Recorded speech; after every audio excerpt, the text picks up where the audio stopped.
car!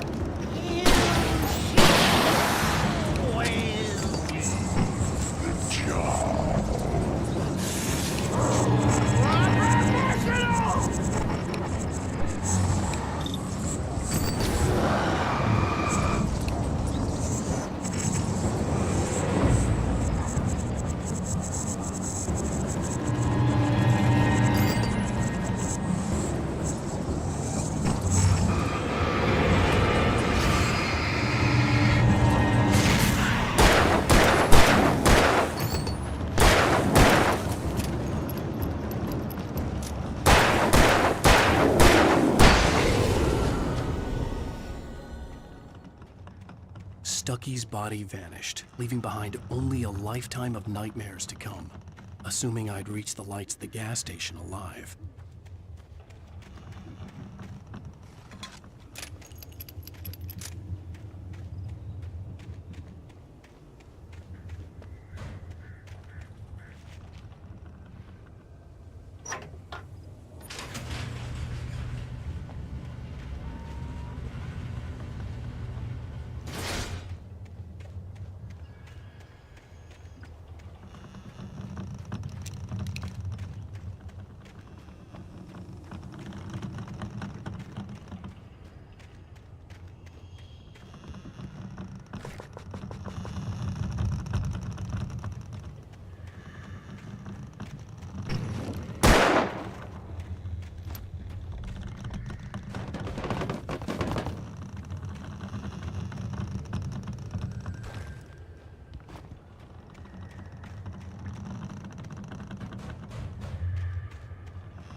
I recognized the parade float I had seen in Bright Falls when I first arrived with Alice.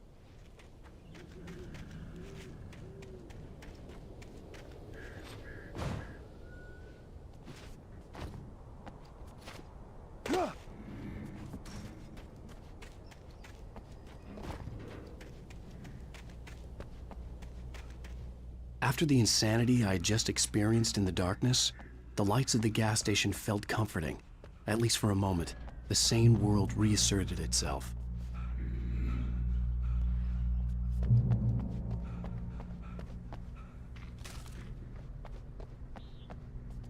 The Deer Fest had been 2 weeks away when we arrived.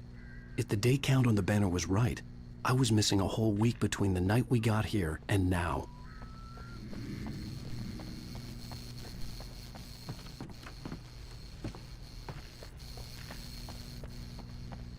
The garage was a mess. It looked like someone had trashed the place, or that there'd been some kind of fight.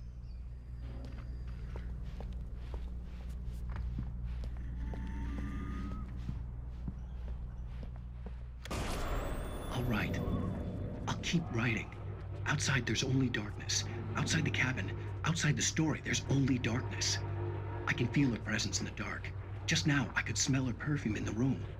I'll reach her. I'll fix it up. I'll bring her back. The story will come true. If I stop, she's lost.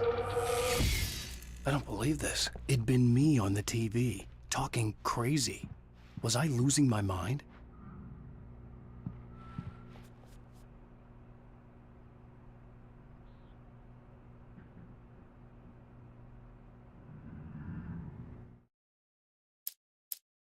Stucky spat on the garage floor and tried to shake the cobwebs from his head.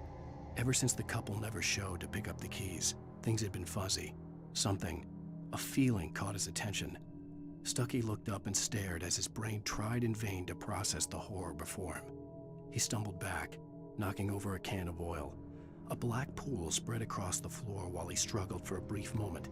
then let go as the unrelenting darkness engulfed him.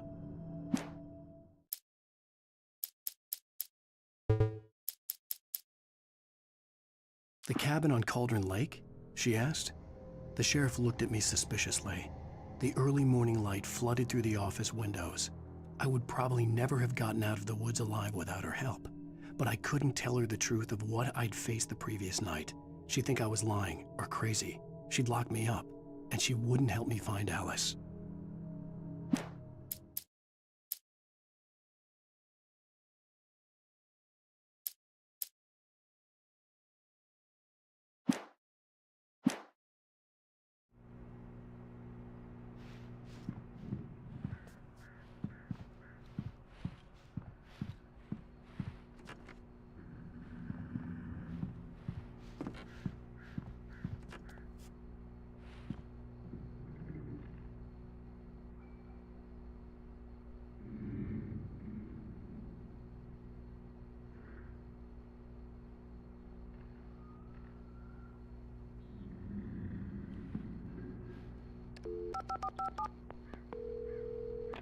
Bright Falls Sheriff Station.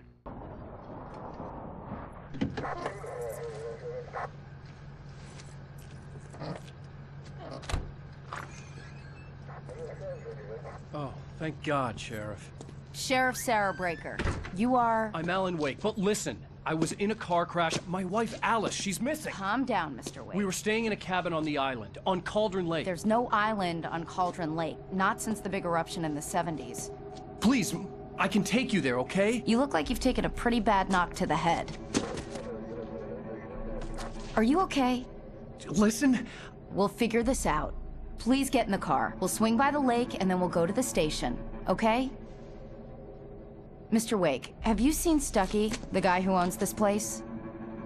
I realized I couldn't tell her what had happened in the forest. She wouldn't have believed me, and then she wouldn't have helped me with Alice.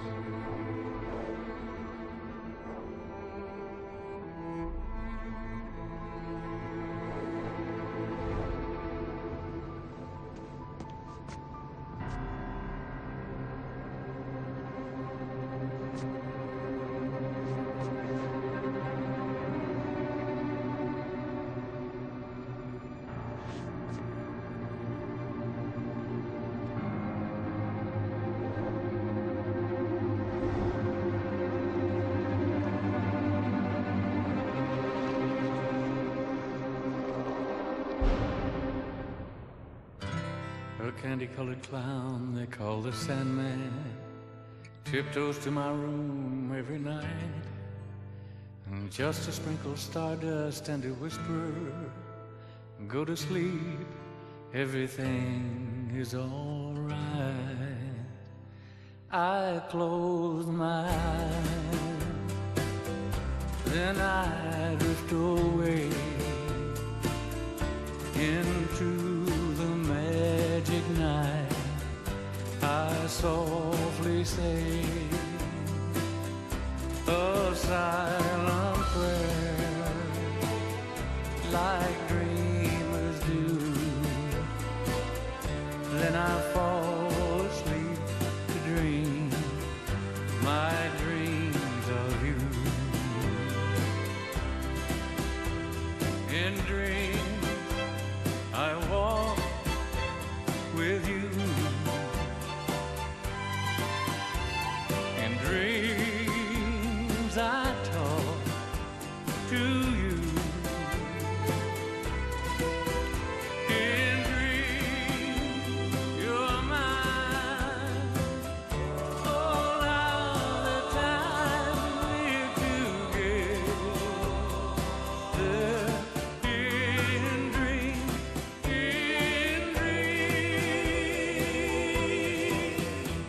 but just before the dawn, I awake and find you gone. I can't help it, I can't help it if I try. I remember that you said goodbye.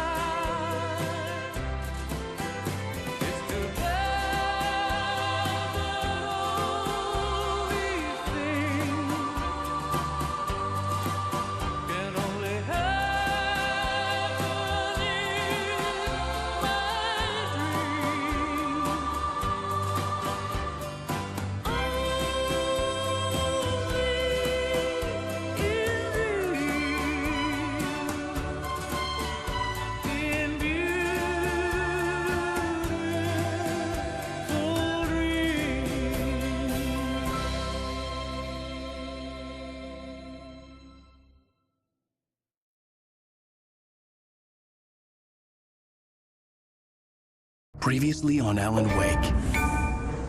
I came to Bright Falls with my wife, Alice. Thank you for coming here with me. I thought maybe you could write here. I don't want to hear it! God damn it, Alice! Now, she's missing. Alice? Alice? I woke up behind the wheel of a crashed car. I'm missing a week. I was attacked by shadowy men straight from a nightmare. The sheriff took me to the lake Alice and I had stayed at.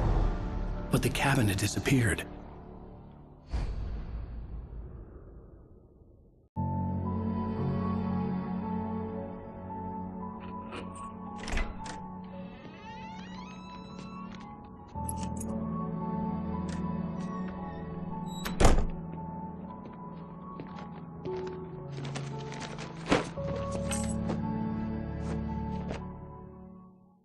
Honey, I'm home. Back here, sweetie. How was it? Worst weather I've ever seen. You should put some coffee on. It'll warm you up.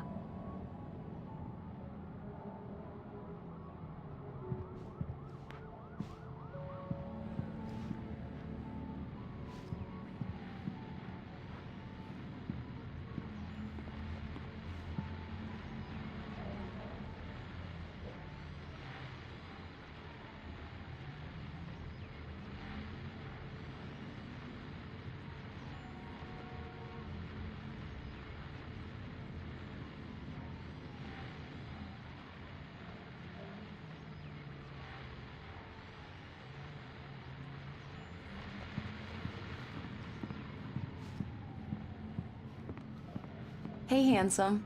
This is gonna be a long night, but these shots are turning out great. I guess you're gonna need that coffee then.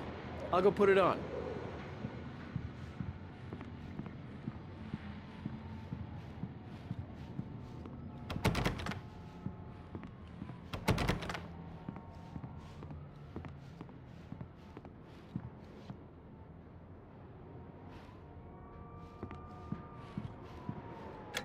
Coffee's on. Great, thanks. I'll need it if I'm gonna finish this by tomorrow.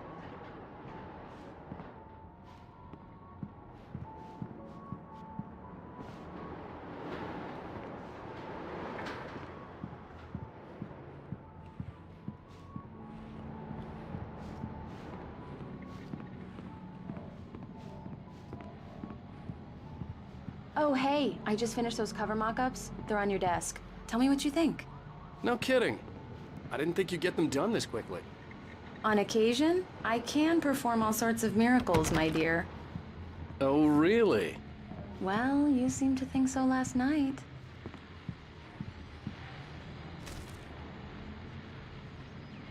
These look really good. Oh, sure.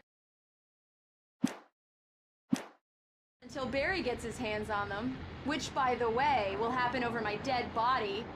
The last time was the last time. Oh, and speaking of Barry, he called. Alan! Alan, please check the fuse box. I'm right here. I'm on it, honey. Please hurry. I'm right here, baby. I'm fine, I'm fine. Just get the lights back on, now, please. Honey, it's a power outage. I've got the flashlight. Okay, hi. You okay? I'm sorry. It just really spooked me. Don't worry. We'll just break out the candles. I know it's stupid, but it's just... especially when I'm not prepared for it, you know? It gets to me.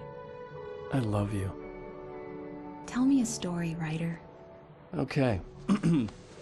I used to have these nightmares when I was a kid. The dark really spooked me, too.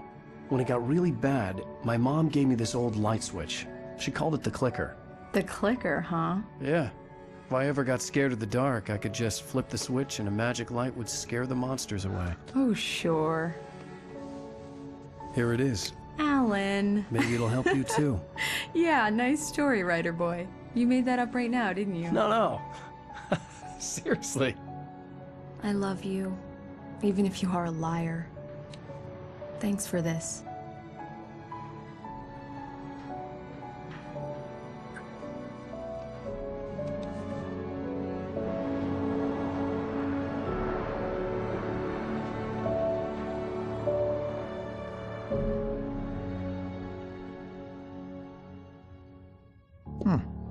How do you feel, Mr. Wake? Any nausea, disorientation, anything like that? Mr. Wake, how are you feeling? I'm okay. My head's fine. I had to lie about my headache and memory loss. He'd send me to a hospital for tests. I couldn't leave without Alice. Very well. I don't think you have a concussion, but you've obviously been through quite a shock. You should take it easy for a couple of days. Thanks. Well then, Mr. Wake, we're done here. If the pain gets any worse or you experience any other symptoms, you should come see me. I'll let you get on with it then. Sarah, Sheriff Breaker, is waiting for you. She's very good at her job. I'm sure she can locate your wife in no time. Doc Nelson was the image of a small-town doctor. Sheriff Breaker had called him to the station to take a look at the cut in my head. Thank you for testing the lights, Miss Weaver. Everything seems to be fine. I don't have the luxury of being complacent, Deputy Grant. The bulbs will need changing soon. You can't change them in the dark. I'll be sure to take care of it, Miss Weaver. Have a nice day now. Very good. I'll come back later on to remind you, just in case.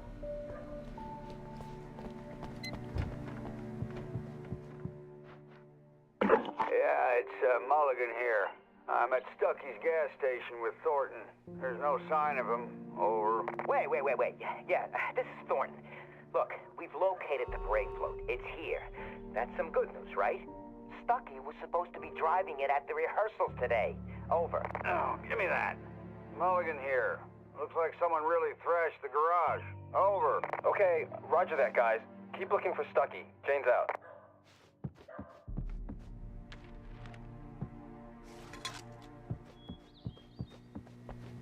Mr. Wake, the sheriff is waiting for you in her office down the corridor.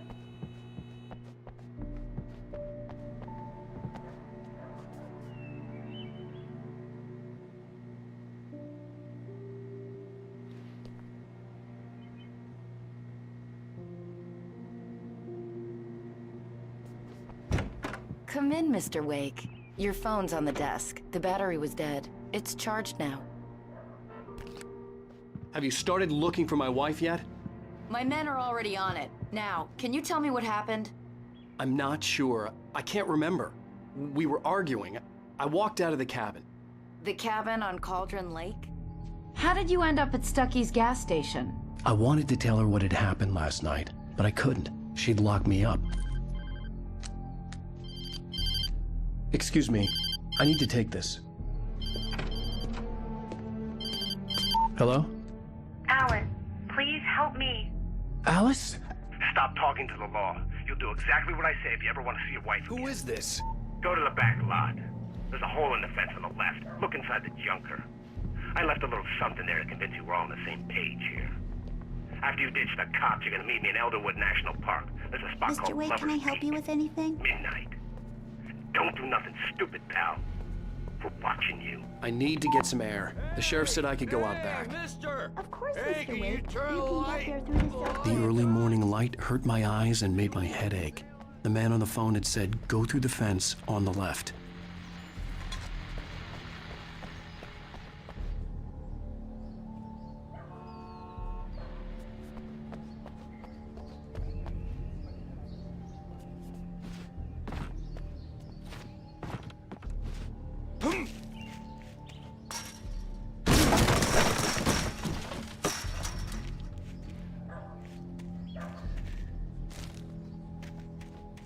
Alice's driver's license had been placed on the front seat. The caller meant business.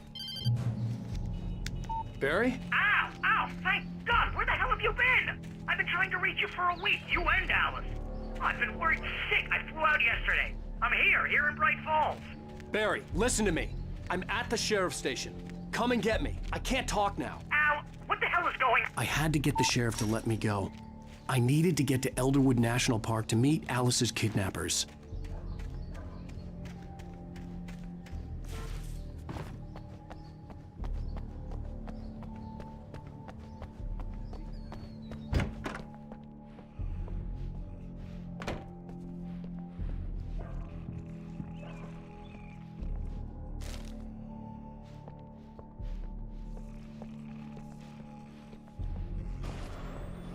writer is a light that reveals the world of his story from darkness, shapes it from nothingness.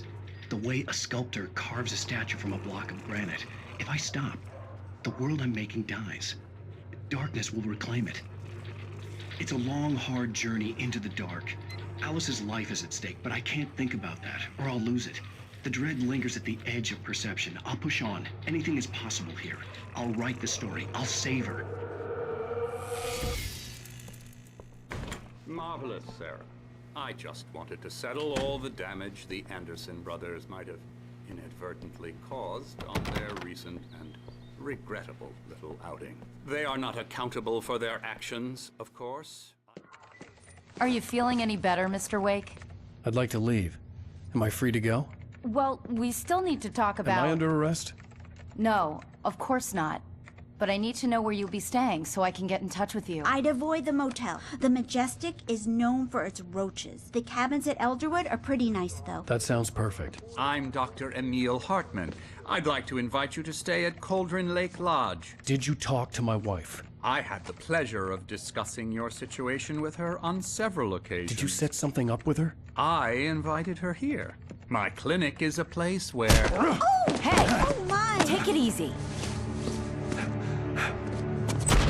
Hey, nobody move! Get your hands off of my client! Who are you? I'm Barry Wheeler, his agent. If you have business with Mr. Wake, you talk to me. You yokels won't know what hit you once I sick my lawyers on your asses. No harm done, Sarah. I'm all right. I don't want to press charges. Mr. Wake, my offer still stands. Get me out of here. What the hell was that about, Al? We don't need a replay of that thing with the paparazzi. I thought they were gonna lock you up. I had to talk to someone. I told Barry everything. He thought I was certifiable, but when he heard about the manuscript, I had him. The fact that I'd written something, even if I couldn't remember it, was enough for him. He smelled money. And he believed that Alice had been kidnapped. Anything beyond that was another story. I had a midnight appointment with the kidnapper in a place called Lover's Peak, somewhere in Elderwood National Park. The plan was to rent a cabin. I don't like it, Al. I don't like any of it. It's not good. In fact, it's the absolute opposite of good. Mr. Wake! Barry, you found him! Hi, Rose. Oh, wow. I was just thinking about you, too. Great. I was just bringing Rusty some coffee. He's on the balcony, looking after Max. Poor thing. I really need to go. Great to see you again, Mr. Wake. Later! Who's Max?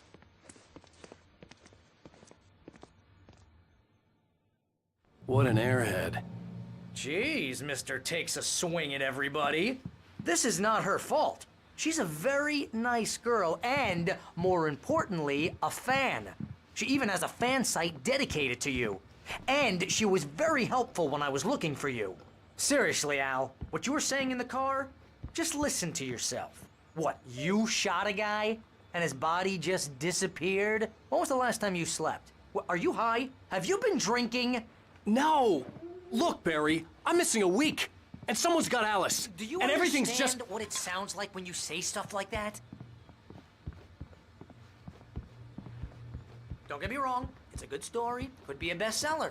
But when you start confusing fiction with reality, you're buying yourself a ticket wait to the here. funny farm. Easy there, boy. I'm almost done. Hey, Rusty, right? You rent cabins. Oh, Mr. Wake. I'd shake your hand, but mine are kind of full here. Actually, I'm sorry about this. Would you mind grabbing the registration form from the desk? It's just across from Bucktooth Charlie. Okay, sure. Seriously, Al, you can't just go and meet a kidnapper. Those situations always end up in disaster. You gotta talk to the cops. She's my wife, and it's my call. Can we talk about this later? No, this whole thing, listen, you hit your head. I mean, geez, Al, come on. You gotta understand how crazy all this sounds. If you're trying to pull a joke on me, freak me out, it's working. Ha ha, let's have a laugh on Barry. Well, you had me going there real funny, Al. You can quit it now.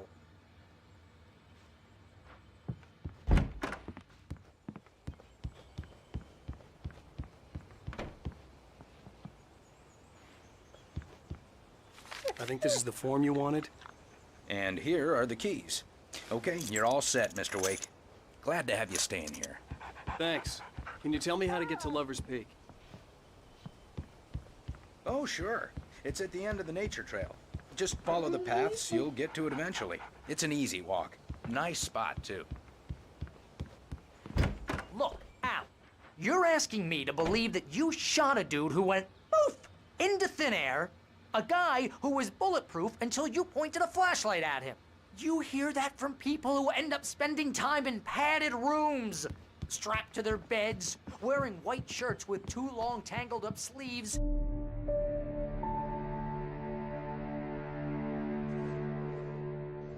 That's just crazy talk, Al. Al? Al? We should go to the sheriff or call the FBI. Damn it, Barry, they'll kill her! This is not a goddamn debate, Barry.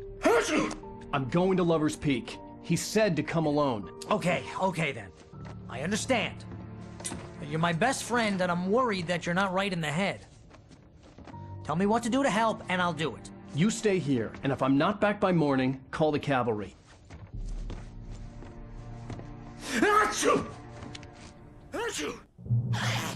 Just be careful with the natives, Al. These yokels are dangerous. Everybody hates a tourist, or it'll be Deliverance all over again.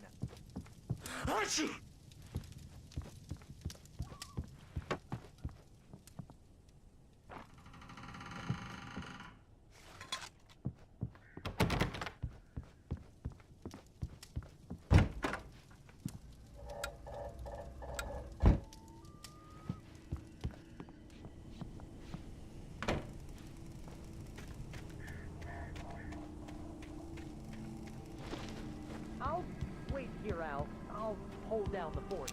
I'll be with your spirit every step of the way, Al. Locking the door now.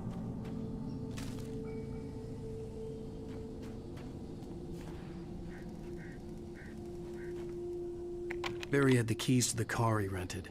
Wasn't a long walk to the visitor center, and it wouldn't be any use to me in the forest. I knew I should have gone to the cops. This wasn't the smartest thing I'd ever done, but I was still angry with Barry for trying to talk me out of it. These people had called me right in the sheriff's station. The cops wouldn't scare them, and they had Alice.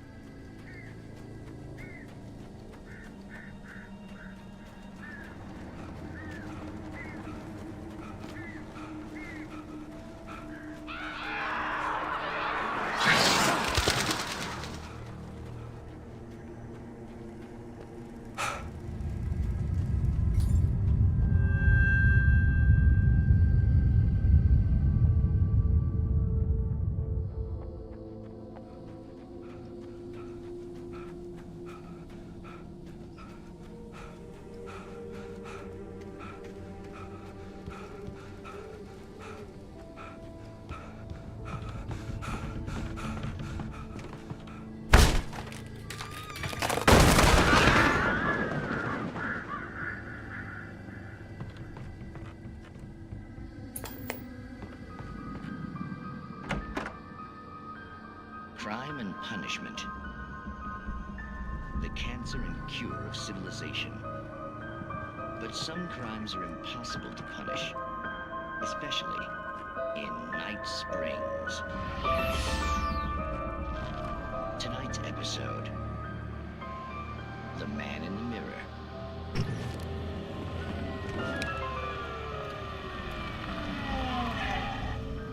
He's inside, Agent. He's a weird one. So, you're confessing to killing that guy, huh? Why? Had it coming? Yeah, but why would you do that? I mean, you're a nice guy. Normal. Took a kid to a soccer game. So how come at the game, you pick a guy and, quoting from the arresting officer's report here, assault the victim's head area repeatedly with the weapon of choice being a pair of bare fists? Wow, that sentence really flows, huh? Maybe you're not the literary type. Okay, so you mess him up. But why? Who was that guy? We couldn't ID him. Why would a guy like you do him like that? I didn't like his face?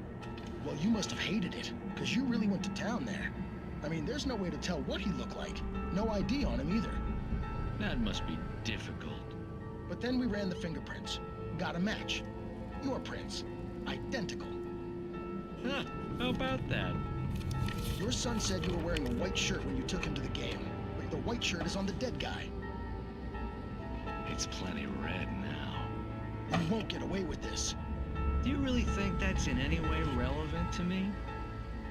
I had plenty of time to talk to my boy before the cops arrived, you know? He won't stop screaming, am I right? You think he's ever gonna be okay? I left my mark. Believe me. You bastard. What? You gonna shoot me? What's the point? I'm going to prison. You got me. I don't understand any of this. And you never will. Don't worry. Maybe you'll see me again, Agent. Maybe in the mirror.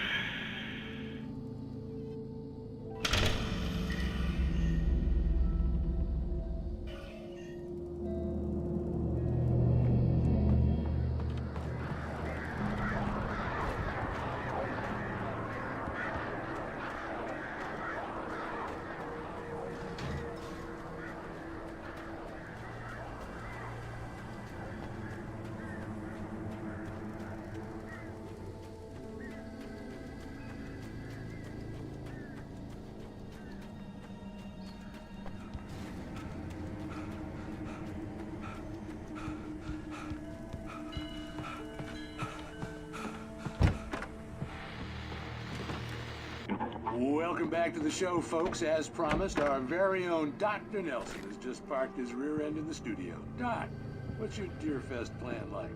My plan?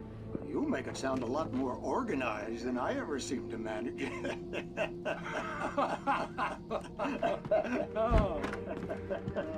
No plan, really. Just taking the atmosphere. I'm getting a little too rickety to do much more than that, you know.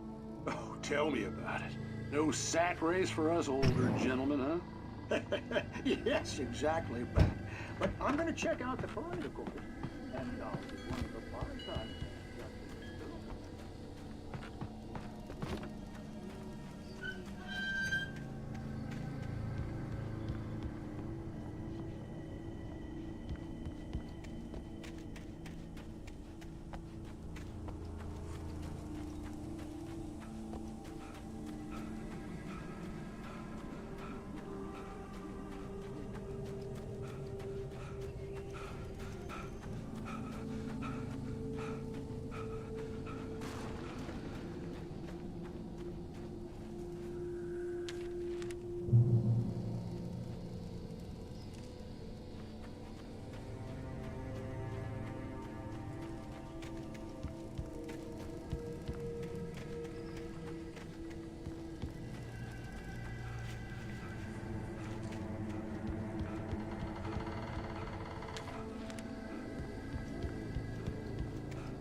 Vision left me weak. This was no head injury.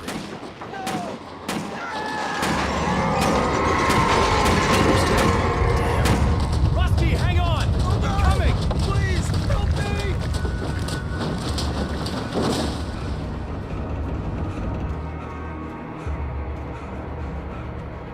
Anybody? Help me! Help me!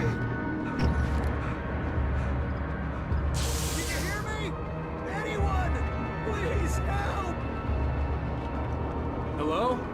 Back here. I'm back here. Mr. Wake? Oh, hell. It happened just the way it was on that page. I found. Came true. It knew. So dark. It'll come back for me. You must... The lights. In the office. I have the key. Okay, Rusty. Hang on. I'll be right back. Whatever did this couldn't be far. Rusty had found a page from the manuscript. It would help me understand what had happened.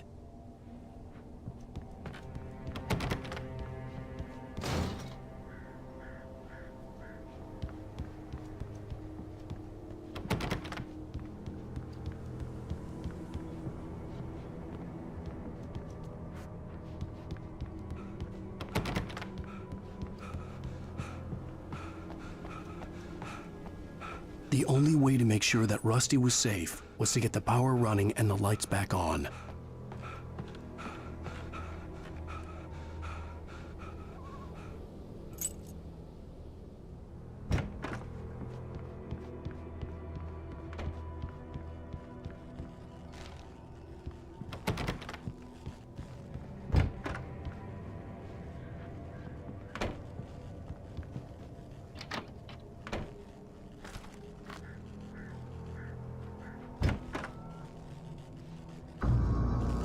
I was too late. Someone had destroyed the circuit breaker. There was no way to get the lights back on. Rusty! Rusty! The ground was covered with oily patches that looked like liquid darkness.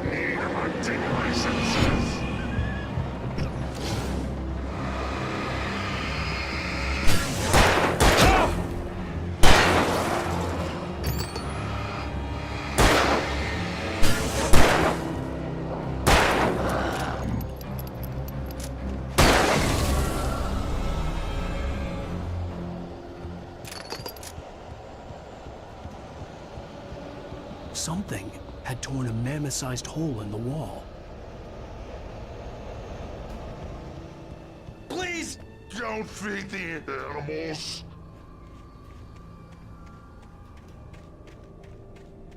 Fishing is only permitted for those visitors who purchase a park fishing license. Obey! At all times. Rusty? Rusty, no! Never. Two bears and wolves never approach any other wolf closer than 25 yards. Cats must be leashed at all times. Never leave your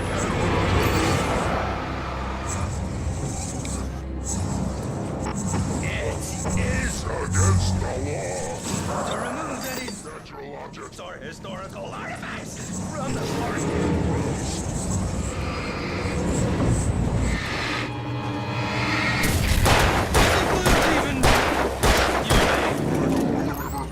Even cemeteries!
Forget about it, Barry. It's just me going crazy.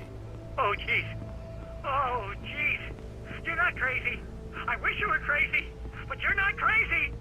Ow, be careful. Stay in the cabin. Don't open the door for anyone. I mean it.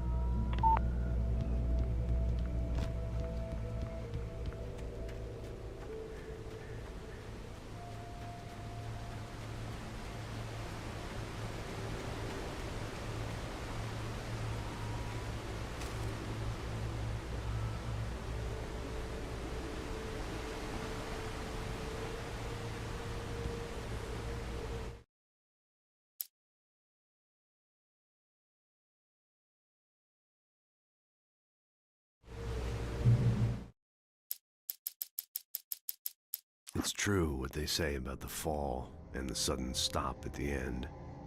I'd lain here in the snow while the lurid chain of scenes that had led me here kept playing in my head. A rerun of my own private snuff movie. A memory of my corpse. Alone at my own wake. Thinking in metaphors again. The femme fatale was gone. Only a sour taste remained of the kiss that killed me.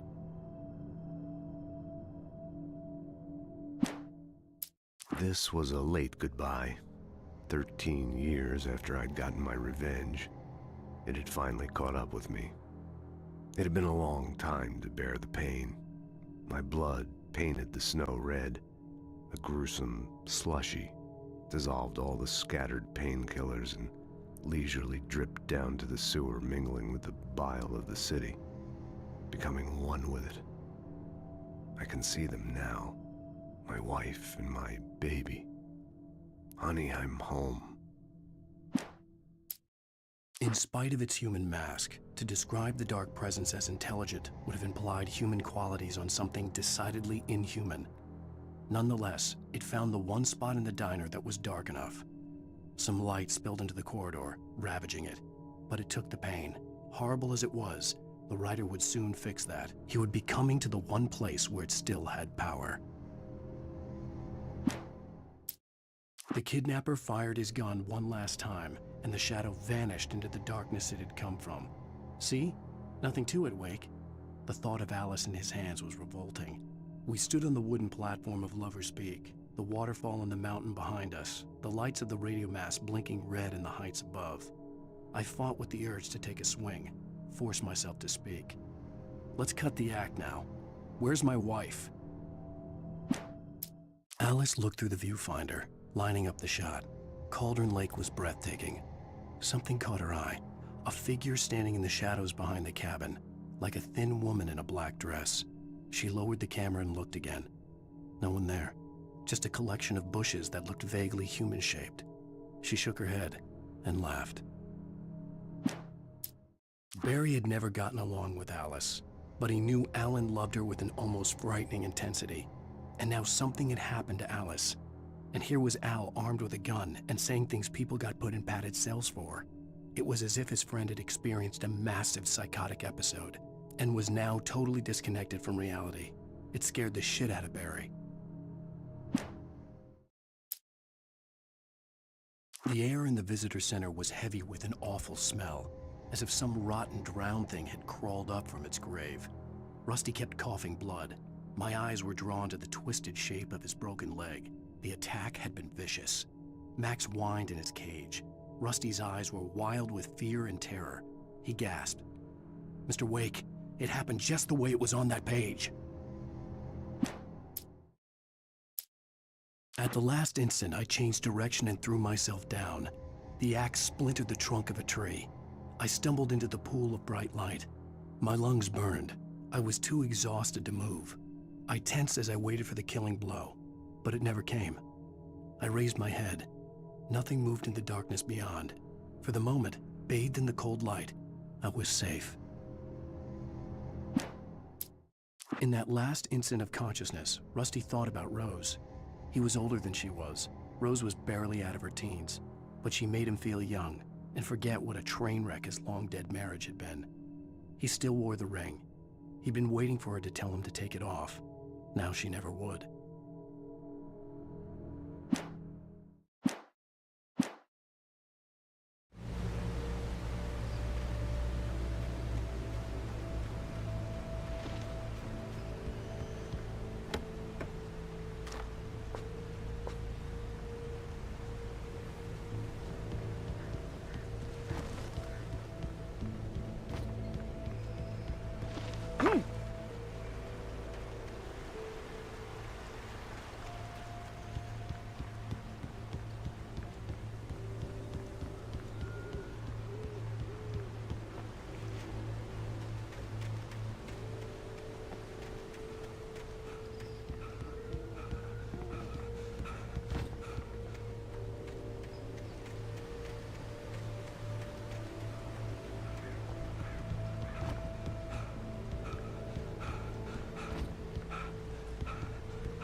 Lover's Peak was at the far end of the nature trail.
I turned the corner, afraid of what the flashlight's beam might reveal.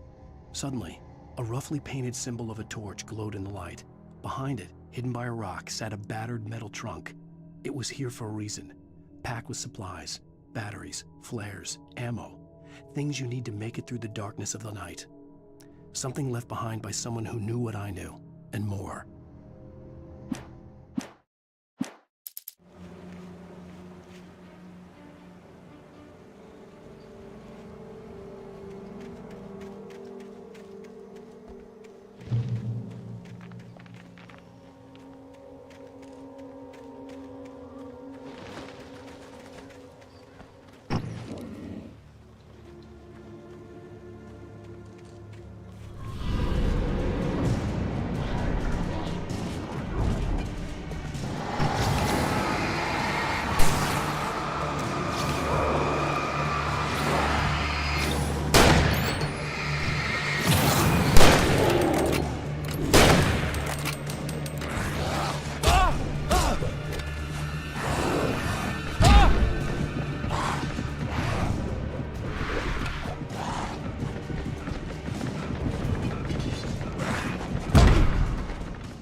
Agent Nightingale didn't want to be in Bright Falls. These little communities revolted him, and he didn't like the trees or the coffee. He now knew that impossible horrors lurked behind the storefronts and smiles. He desperately wanted to turn the car around and just drive until he passed out or ran out of road and booze. But he had a job to do. He had a rider to catch, at any cost.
Come on, we gotta get moving. More of them coming.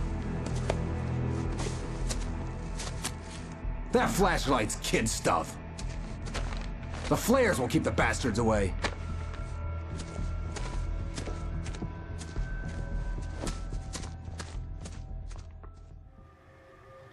You can see them too?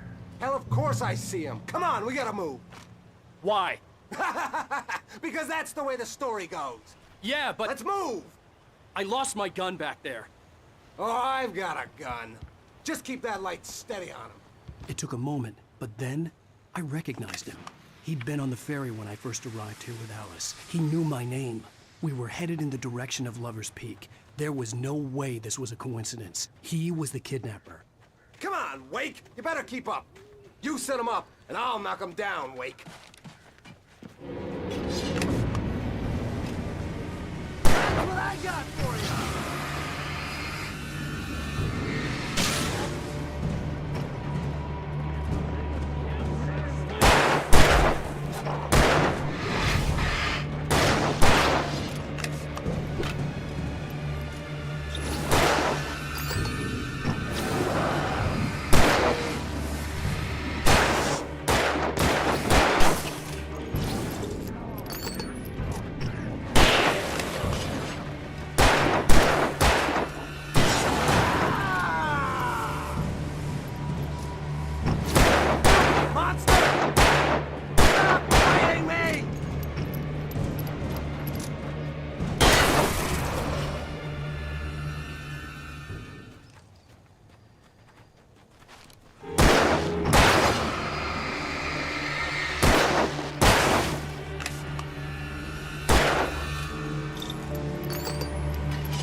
Right up these stairs, Wake.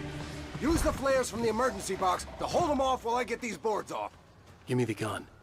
Yeah, no can do, Wake. Are you kidding? Give me the gun! No time for back talk. Pull them off, damn it!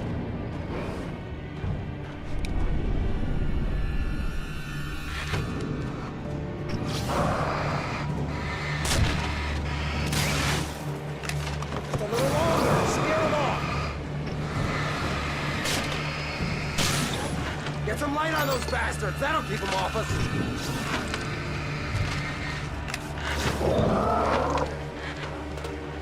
Just a little longer. I almost got it. Okay, it's open. Move it or lose it.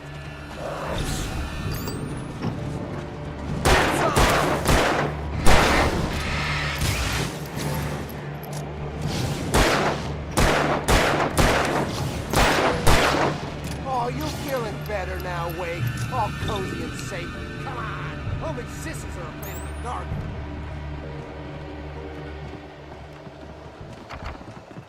Better get ready. They'll be on us soon.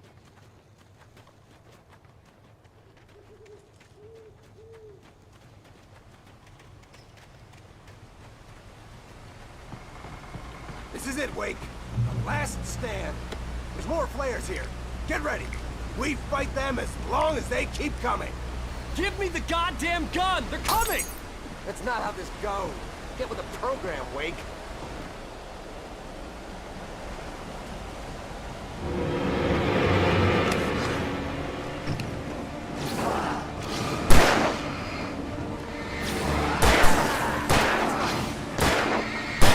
That's right.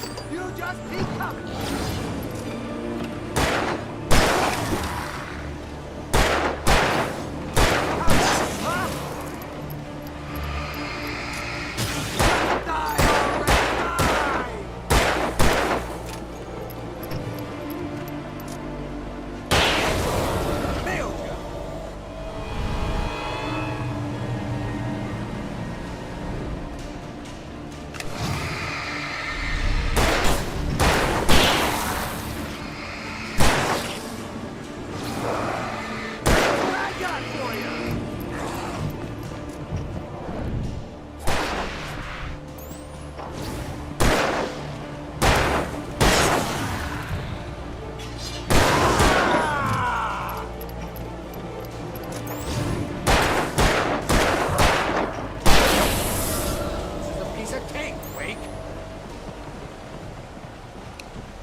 Last stand. There's more flares here. Get ready. We fight them as long as they keep coming. Give me the goddamn gun! They're coming! That's not how this goes. Get with the program, Wake.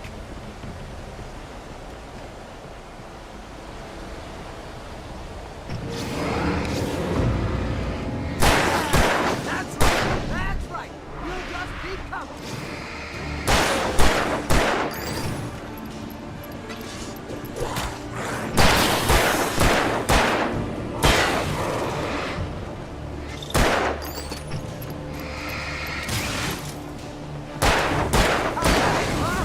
Nailed it!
Let's cut the act now. Where's my wife? I knew you were gonna say that. I read it all before. You're a hell of a writer. Congratulations. You're gonna bring about something glorious and terrible once we get you some proper editorial control. What the hell are you talking about? Where's Alice? I want the entire manuscript, or she's gonna suffer bad. You touch her and I'll...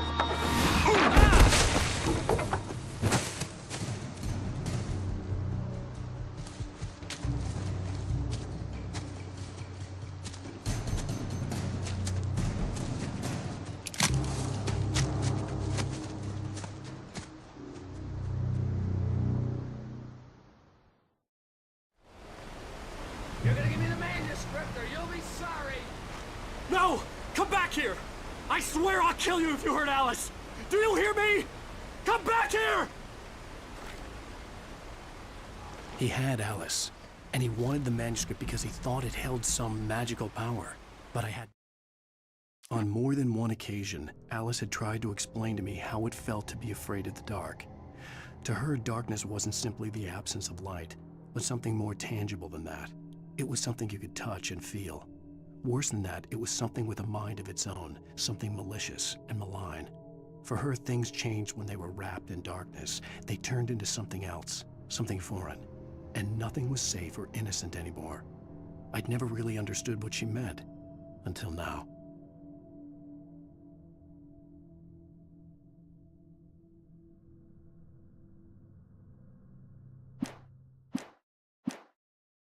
No manuscript to give him.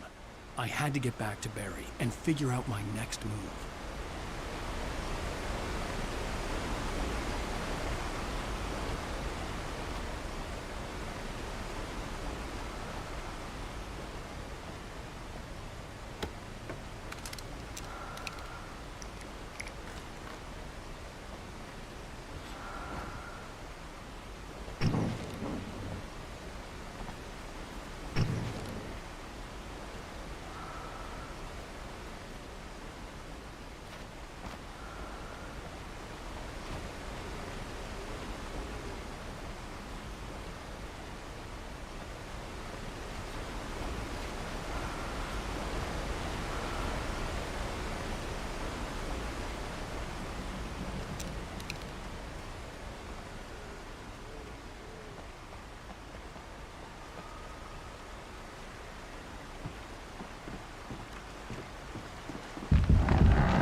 I had heard the plane fall.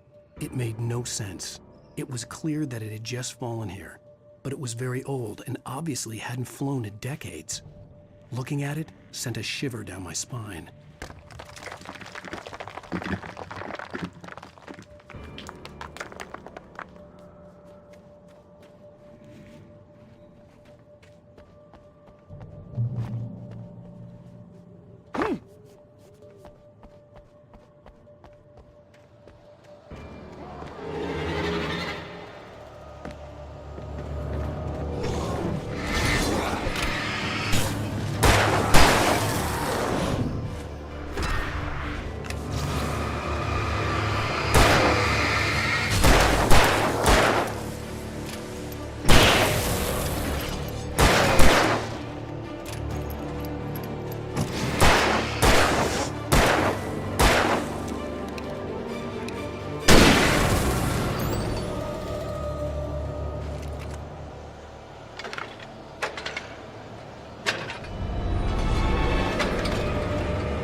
The logging site was a mess.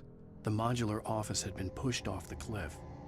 Deputy Thornton climbed up from the wreckage excited, breathing hard from the exertion. Nobody there. It's weird.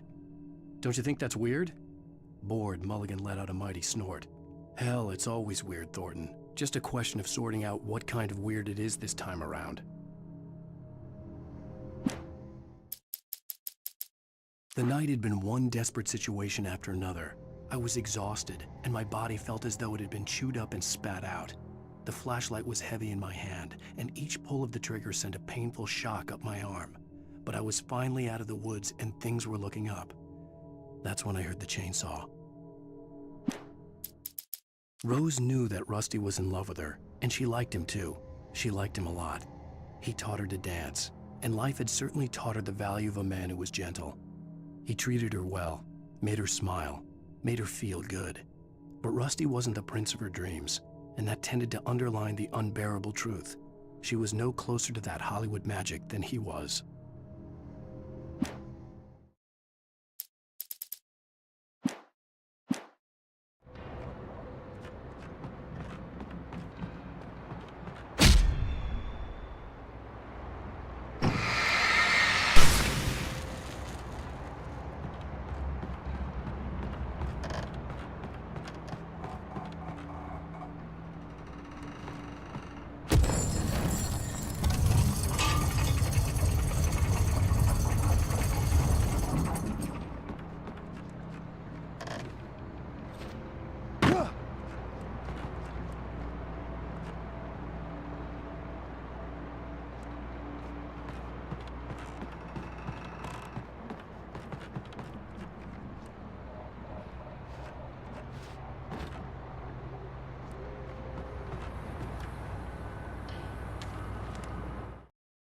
When Barry saw the darkness attack the visitor center, it made him a believer. The men Al said he'd shot, they hadn't been just locals on crank. Somehow the world had changed, like the channel had been switched without warning. You think you're watching a sitcom, and you're really watching a horror show. When the birds started attacking the cabin, Barry wasn't surprised, just terrified.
Beware of Widowmakers!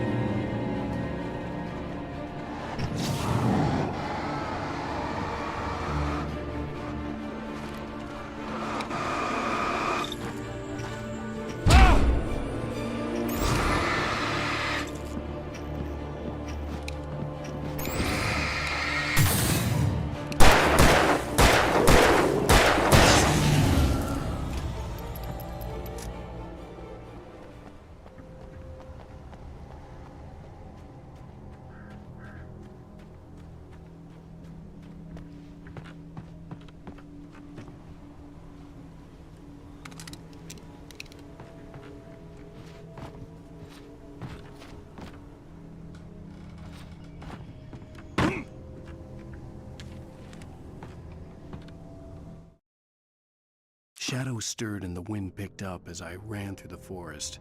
I felt the dark presence turning its gaze toward me. Then the moonlight was blotted out by dark shadows that raced violently across the ground, moving too swiftly to be natural. Darkness gathered between the trees and melted again to reveal the Taken. No natural path had brought them here.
hazardous occupation.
Barry? Ow! The porch is covered with birds. They've got all Hitchcock on me. Stay out of sight. I'm on my way. Don't open the door. What am I, crazy? Stay hidden. I'll be there soon. Just make sure you keep the lights on.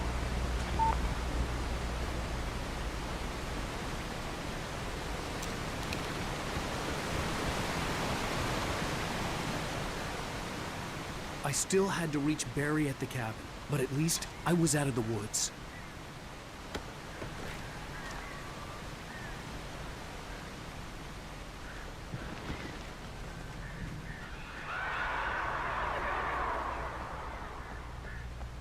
I'd have to get the car from the locked garage.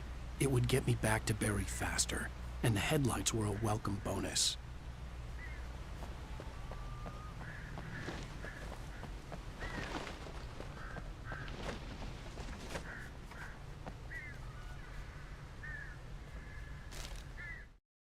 The FBI agent's command froze me in place. I considered surrender. It was all falling apart anyway. I could give in, let someone else deal with it, but it felt all wrong. Call it instinct, his posture, the way he held the gun. He was no friend. Shots ringing in my ears, I leaped for the hole in the fence and stumbled into the darkness beyond.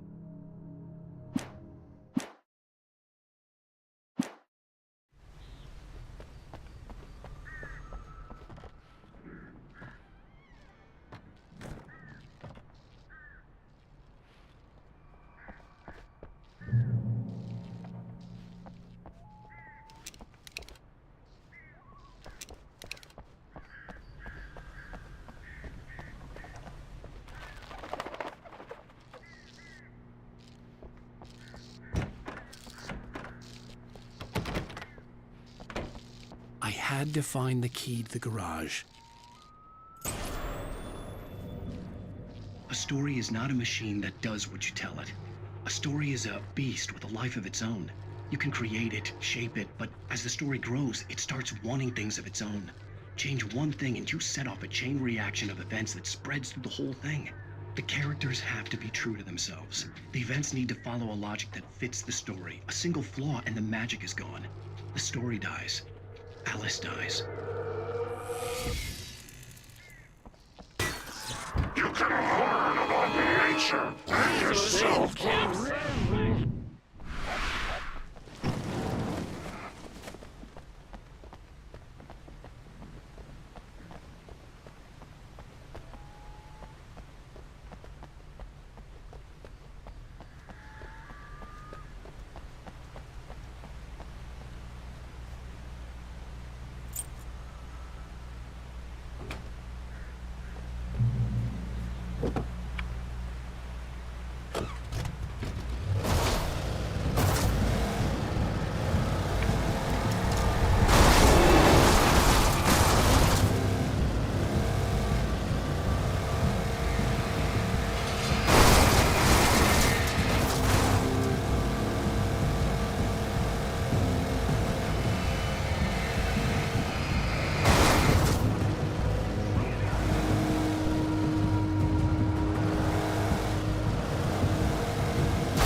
The flare gun was probably the best weapon I could imagine against the dark things I was facing.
It was the kidnapper. You son of a bitch! Where's my wife? Enough horseplay, Wake. You deliver the manuscript, and you can have your woman back. Simple as that. I don't... Listen. I'm gonna need time to finish it. I still need to write the ending. I need a week. It's not done? I need a week. 2 days. The old Bright Falls coal mine is nearby. You can find it easy, city boy. The main building, there at noon. You bring the manuscript, you'll get your wife. If not, well, get me? Yes, I get you.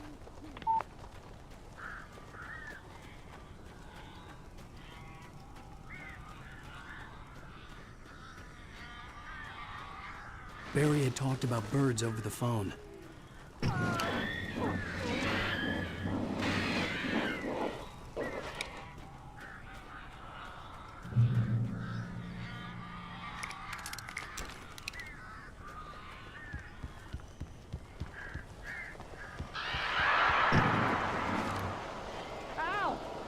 I am so glad you're here. A couple of them got in here before I blocked the chimney. This isn't normal. These birds are weird.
open the door now.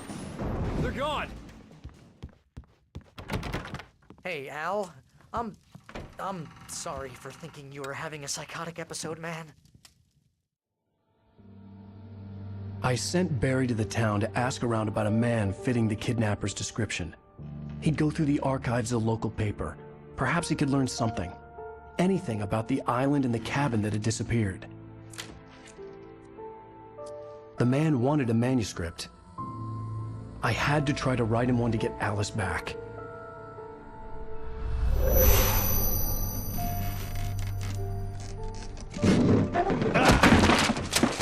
For me, the supernatural had always been nothing but a metaphor for the human psyche, a tool to use in writing fiction. Now, it was happening for real, and I couldn't put a single word on paper.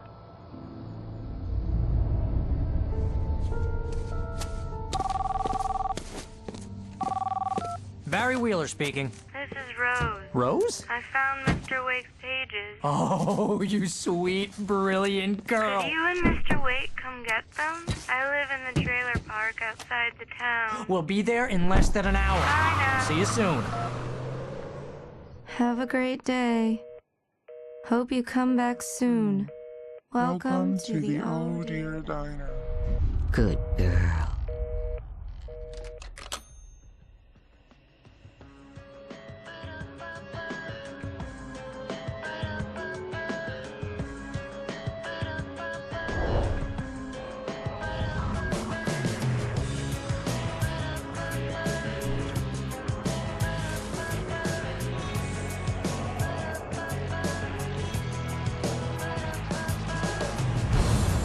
Come here.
Previously on Alan Wake, Alice has been kidnapped. Alan, please help me. Alice? You'll do exactly what I say if you ever want to see your wife again. I can't tell anyone except my agent Barry. Damn it, Barry, they'll kill her! You're my best friend, and I'm worried that you're not right in the head. The ransom is a manuscript I supposedly wrote that's coming true before my eyes. It happened just the way it was on that page. So dark. I have found only a few scattered pages. I want the entire manuscript. The deadline is in 2 days. I found Mr. Wake's pages.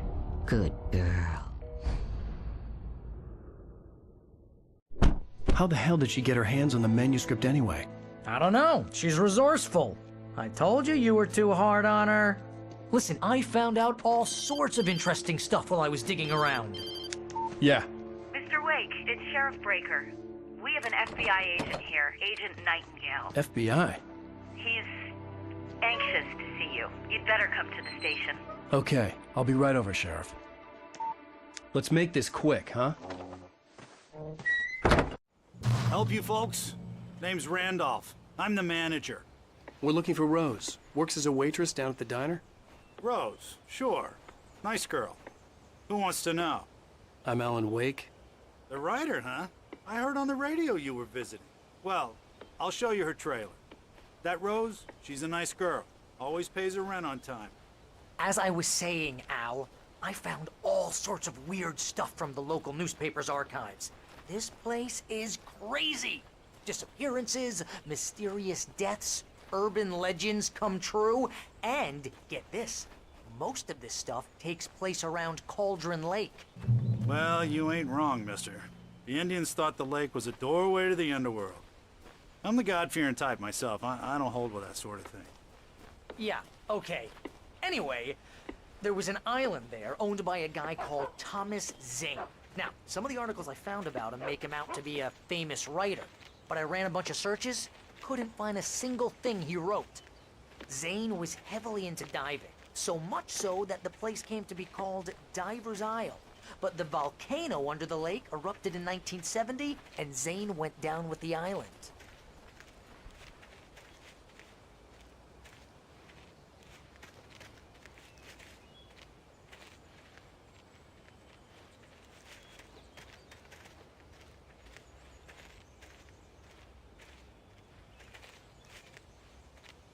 It gets better. A local girl, Barbara Jagger, drowned in Cauldron Lake just a week earlier. They were lovers. Sure, Jagger's a local spook story. The Scratching Hag. Comes for you in the dark. Childish stuff like that. Anyway, Al, I'm just getting to the best part. All of the articles about this stuff were written by Cynthia Weaver. I asked around, and she's that crazy bag lady you met. What, the lamp lady? She can be a little loopy, but she's not homeless or anything. Yeah, anyway, she knew both Jagger and Zane before they both died, and she had some kind of a breakdown.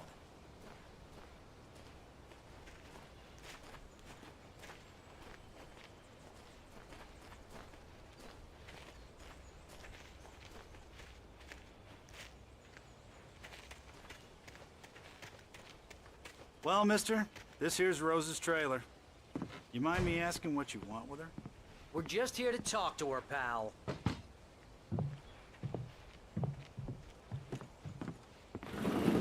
Welcome to... Oh dear. Mr. Wake. I'm so glad you're here. Rose, you have my manuscript? Oh. Oh yes. Yes. Please, come in. Hey, this is really good. Rose, Yes, my manuscript. I really need it. I understand. I know what you need. A muse to inspire you. Oh, for Barry. She doesn't have anything. Yeah, hey, Al? Al, what's...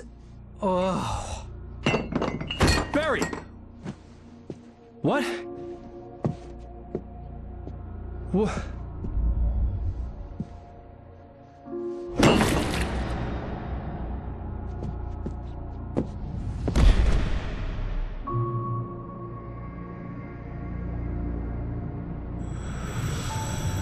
It's coming for you, hiding in my barber's skin. I'm too weak to stop it. You must turn the lights on. I promised I'd come visit you and your lovely wife. You must finish what you started. I insist. You must turn the lights on. Turn the light on. Back to work, boy.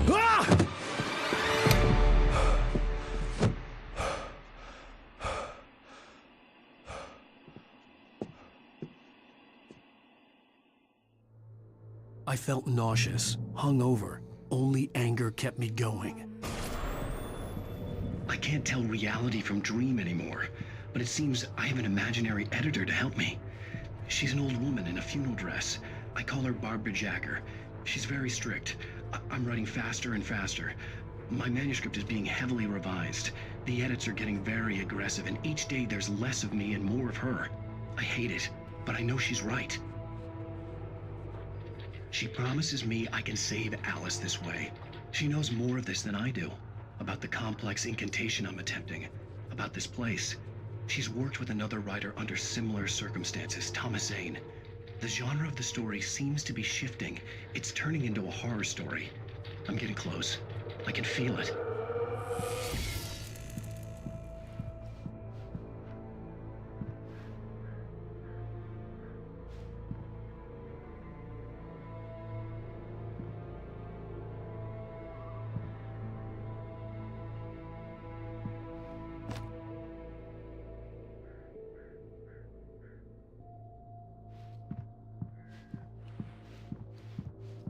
Rose took a day from me. I had less than 12 hours left to meet the kidnapper. All I could do was get Barry into the car, work something out once I got on the road. Barry was out of it. He was way too heavy to carry. You're right. I deserve more money. I'm so My gun and flashlight were gone. I'd have to find a way to get Barry into the car as quickly as possible. There was no time to waste.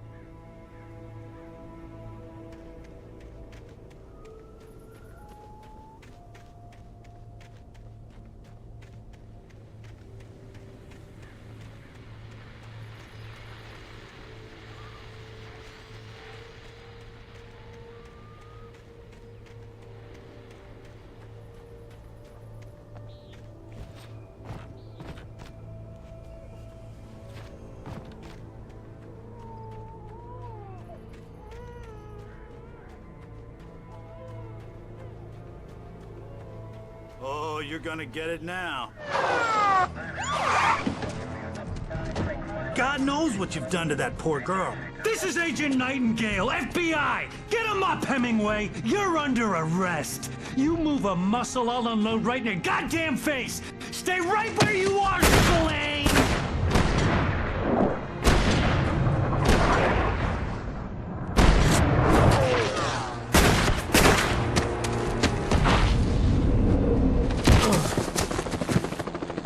What are? I'm standing right here, you goddamn maniac!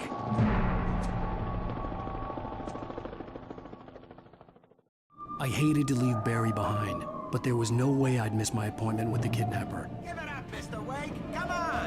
Take it easy, Alice! Get after him! Don't let him get away! Move it! Move it! Move it! I'll have you shot if you let him get away!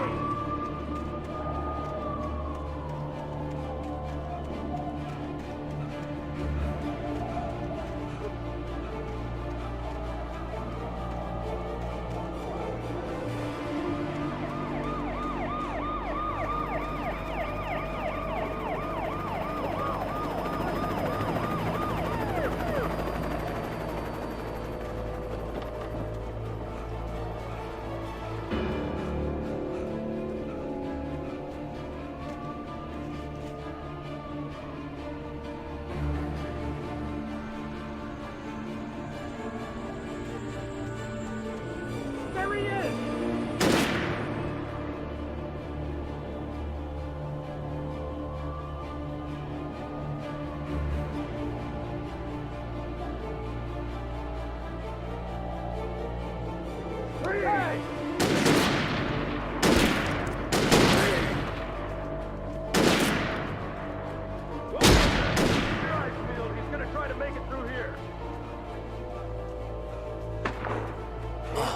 Damn.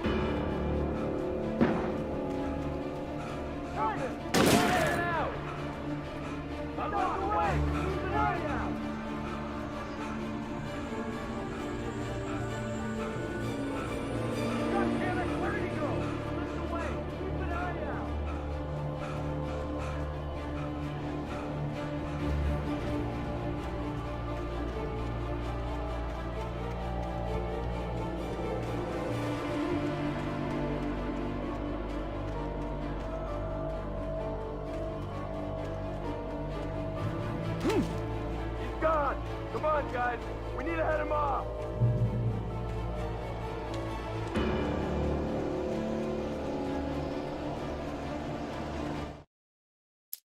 Mr. Randolph liked Rose. That little smile she had. How she was still sweet when life had tried so hard to make her bitter. It wasn't any of his business what she did in her trailer. But those strangers, the writer and his smart-ass sidekick, looked like trouble. And they'd been in there for hours, way past her normal bedtime. He reached for the phone and called the sheriff's station. For decades, the darkness that wore Barbara Jagger's skin slept fitfully in the dark place that was its home and prison. It was hungry and in pain. It dreamed of its nights of glory when the poet's writing had called it from the depths and given it a brief, terrible taste of power and freedom. The rock stars had stirred it from the deep sleep the poet had sunk it back to in the end. When it sensed the writer on the ferry, it opened its eyes.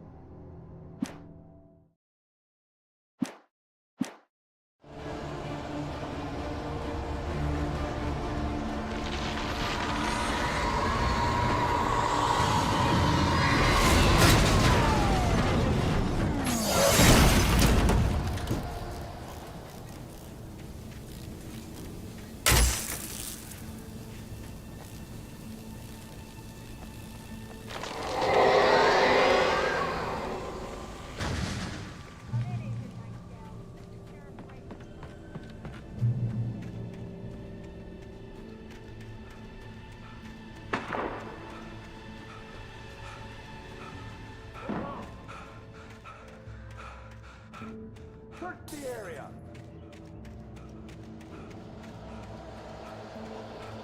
Stay sharp! This way! Over here!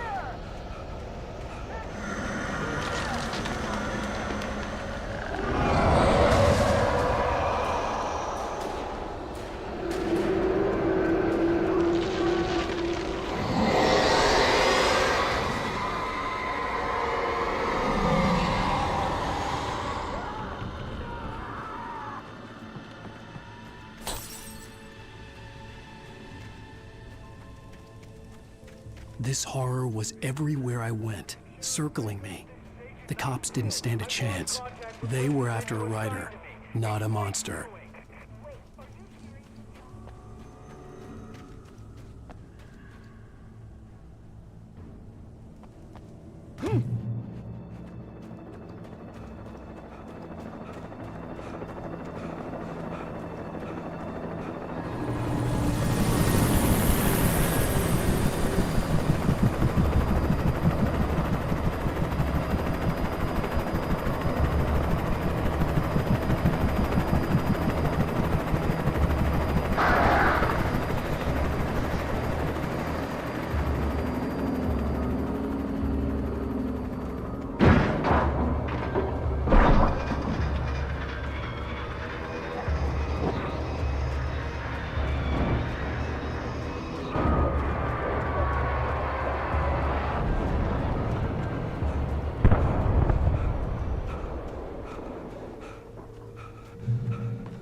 I imagined that the broadcast tower in the distance was part of the local radio station. Maine seemed like a decent guy. Perhaps he could give me directions to the coal mine.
this is James. Mulligan, Thornton, come in. Over. Thornton here. James, we got both Wheeler and Rose in custody. They didn't put up a fight or anything. Why, they were... Hey, Mulligan, what are you doing? Come on! Sit down and give me that. James, Mulligan here. Over. Go ahead, Mulligan. Over. We got Wheeler and Rose here. Wheeler's drunk or hopped up on something. Speaking of which, that Fed had a pretty distinctive whiff of Otis Scotch about him, if you know what I mean. Over. I don't have anything on that, Deputy Mulligan. Over. Well, whatever. Anyway, Rose is just being plain weird here. You better get Doc in to take a look at both. Over. Gotcha. You better get them here quickly. The, Fed's gonna want to interview Wheeler. Over. Oh, yeah, I bet he does. Looks like they have a lot in common. Mulligan out.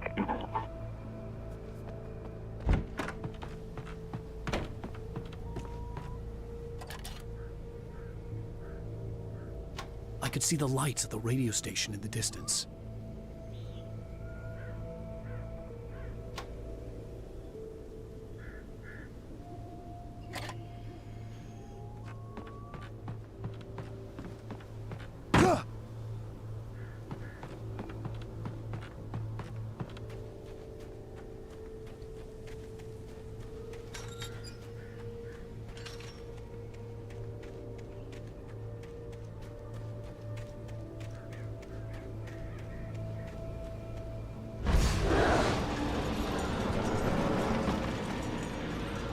Unnatural shadows clung to the gate. The darkness that was after me was trying to stop me. I wouldn't get through without a light.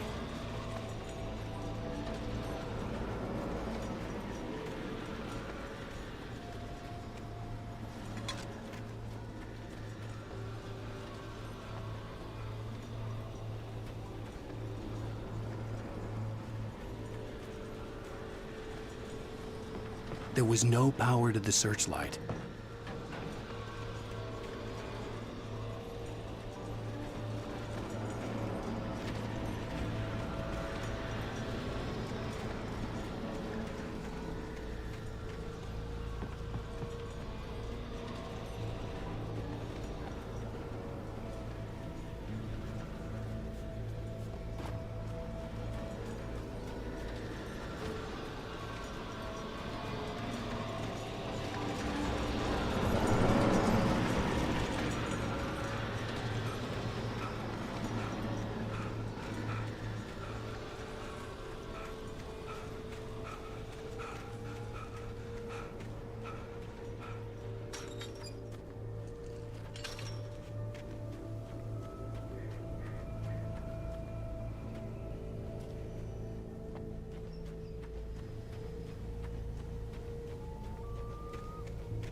It took me a moment to recognize the flashbang grenades.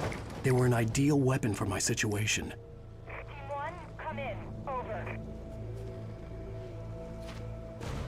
Team 1, this is Sheriff Breaker. Report. Over. Team 2, come in. I need a report. Over. Come on, guys. Talk to me. Come in, please. Over.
And here's another call. You're on KBFFM with Pat Maine. It's Milt Peabody, Pat. What's on your mind, Milt?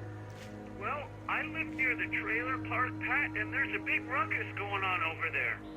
Well, that's just up the road from me, too. What's going on, do you know? I don't know, but there's a bunch of police cars there, lots of sirens, a helicopter buzzing around, and I think I heard some gunshots. Gunshots? Yes, sir, like from a pistol. So can you find out what's going on? Because it's just next door and they're popping off guns there. They're still shooting? No, it was maybe 10, 15 minutes ago. It sounds serious, Pat. I'm telling you, it don't sound like no party.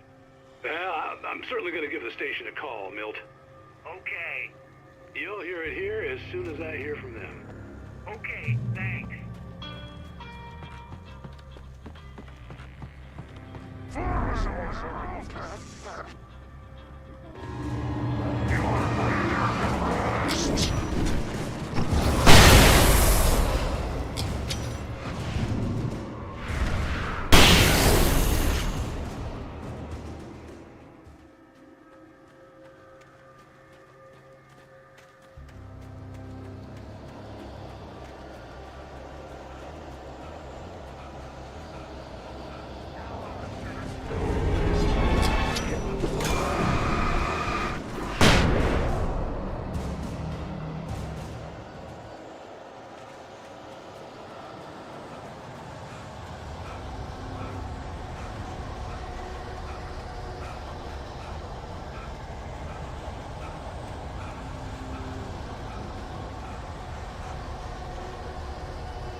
I hope Maine could lend me a car to get to the coal mine.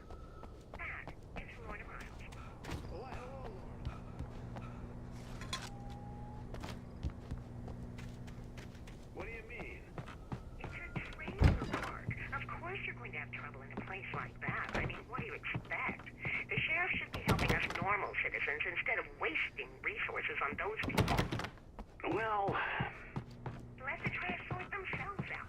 I'm sorry, but my granddaddy settled in Bright Falls in 1911. Well, thank you very much for that compassionate viewpoint, Lorna. Oh, here's a little surprise. The famous writer Alan Wake just walked in. Folks, I'm going to see if I can talk him into an interview. Come on in, Mr. Wake. Oh, I'm so glad you could find the time to do this, Mr. Wake. Nowhere to run now, Dan Brown. You back away from me. Don't hurt it. Whoa, whoa, whoa. Everyone calm down. Put the gun down. We're all friends here, right? Cool your jets, Nightingale. We got him. Judas Priest! What the hell's the matter with you? There's a civilian in there.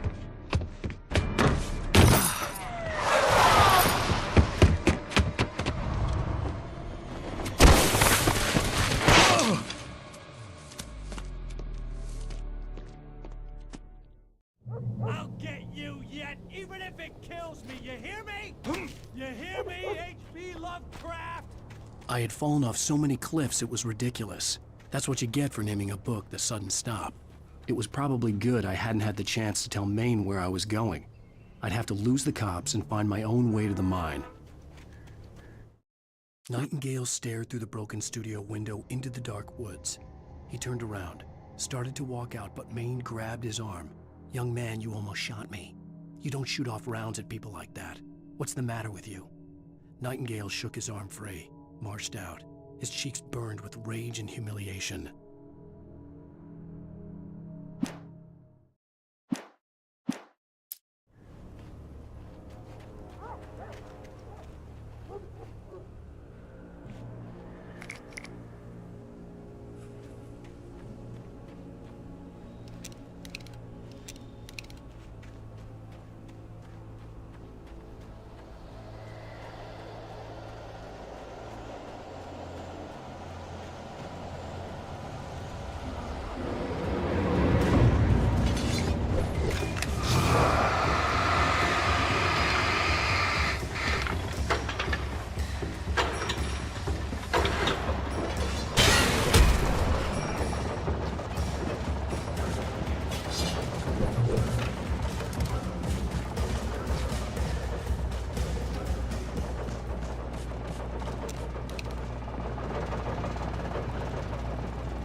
There was no sensible reason for the power company work lights to be here. It was almost as if they'd been left for someone like me to use.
Sarah trusted her gut, and her gut said Agent Nightingale was an asshole. He felt wrong, and it wasn't just the smell of stale booze. It was in the way he flashed his badge, pulled rank, the look in his eyes when he wanted answers. Where was Alan Wake? What was this about an accident? Where was his wife? And most importantly, why did she let Wake go? He wouldn't answer her questions. Federal business was all he'd say.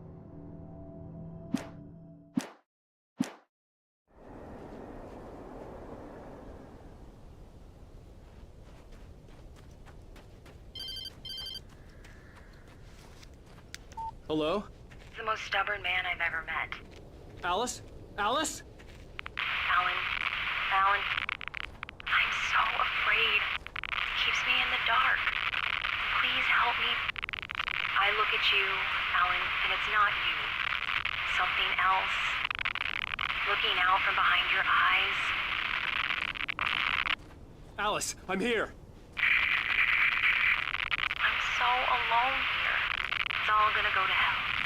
You need to be careful. Cooperate. The connection had been terrible, but that wasn't the only thing that hadn't been right with the call. She sounded wrong somehow, but she had called me. The pipe wrenched itself loose from the bridge's steel framework. Wrapped in darkness, it floated in midair, twitching. For a moment, I didn't understand what I was looking at. The heavy object lurched at me with impossible force. I threw myself out of the way, but just barely. When I turned my flashlight on it, it shook in a dark rage before it flew at me again.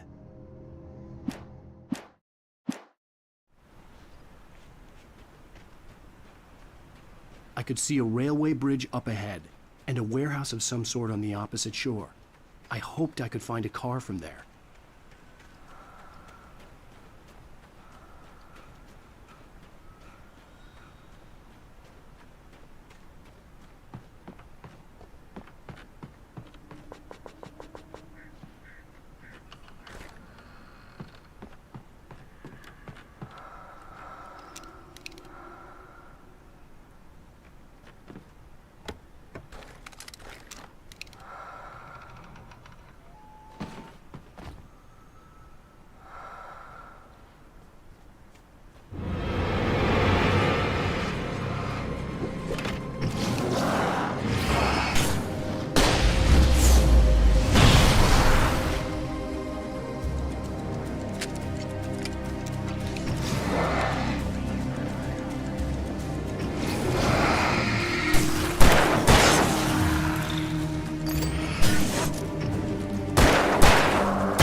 That was pursuing me was growing stronger, and it was taking over everything in its path.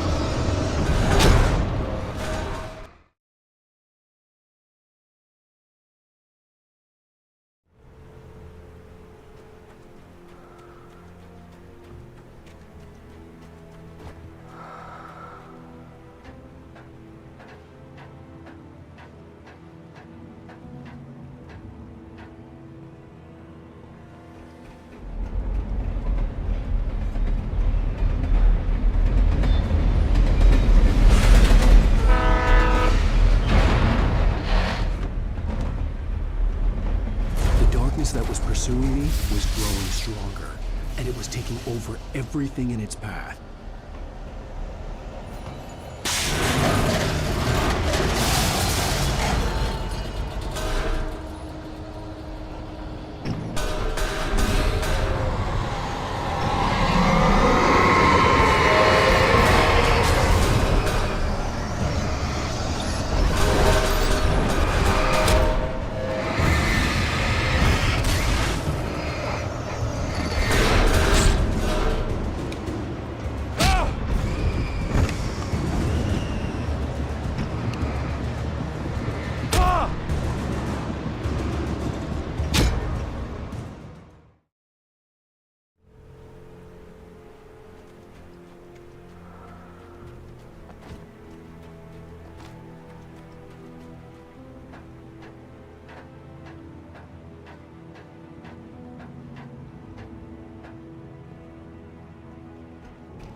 The darkness that was pursuing me was growing stronger, and it was taking over everything in its path.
As a teenager, just starting to get interested in writing, Stephen King had been a source of inspiration to me.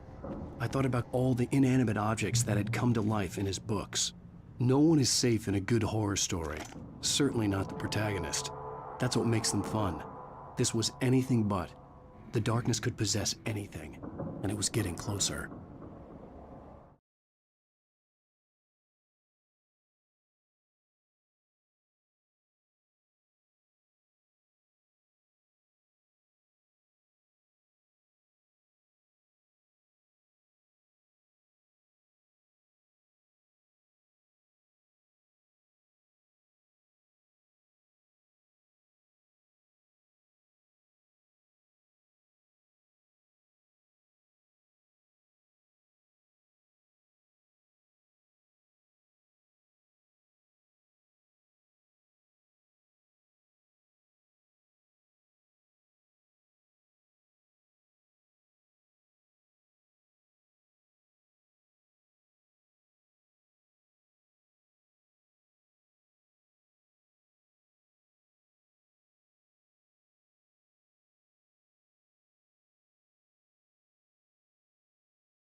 Did you call 911?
Take the facts of our existence for granted, unaware that they are merely a thin veneer of desperate self-delusion, covering a vast cosmos of madness and horror.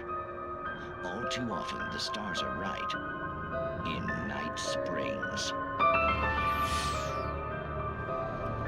Tonight's episode, a family occasion. Journalist Alvin Derleth's trip to study the local customs of an insular community in Night Springs has been less than successful.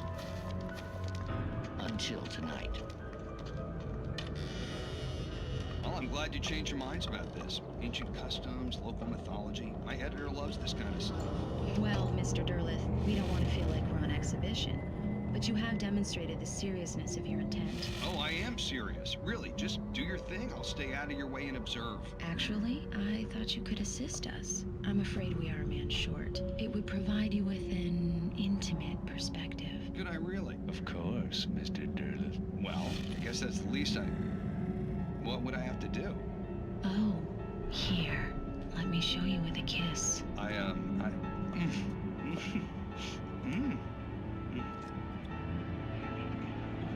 What did you...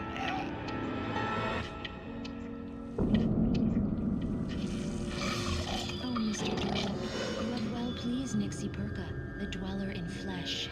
Your body shall host his 1,000 young, and all shall be glory.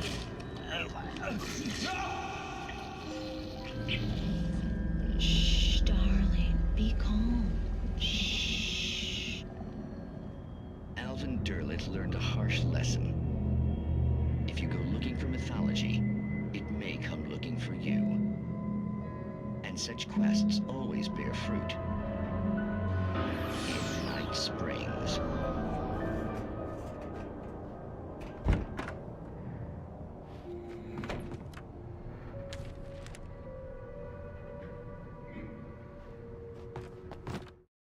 The darkness surged towards me, sucking everything loose from the ground into its depths, tugging at my clothes. I saw the flare the kidnapper had dropped and threw myself towards it just as I felt my feet leave the ground. The darkness embraced me with the force of a tornado. Somehow I managed to light the flare. The darkness roared and cast me away. I fell toward the dark waters of the lake far below.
I had never been this glad to see the sunrise. I had a couple of hours to get to the coal mine.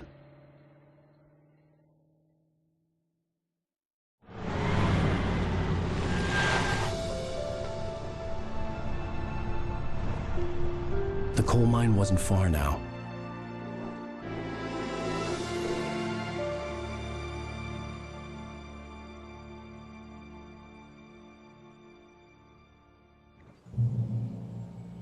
Today, I would meet the kidnapper, and he would give me Alice. I wouldn't give him any other choice. A drowning man will clutch at a straw.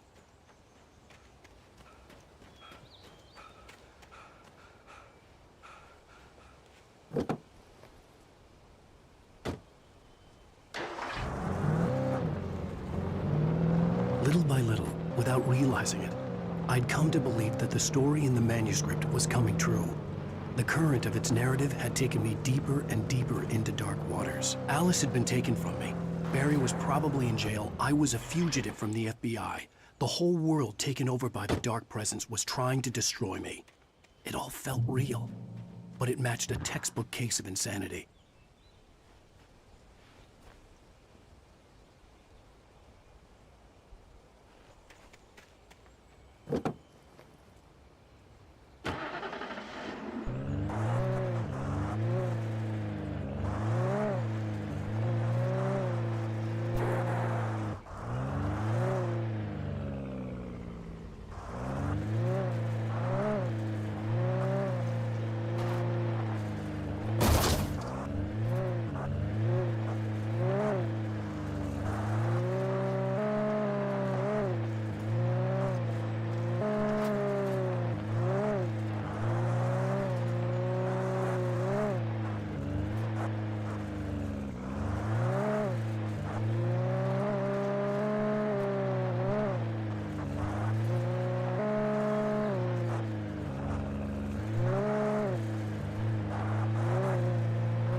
I was early.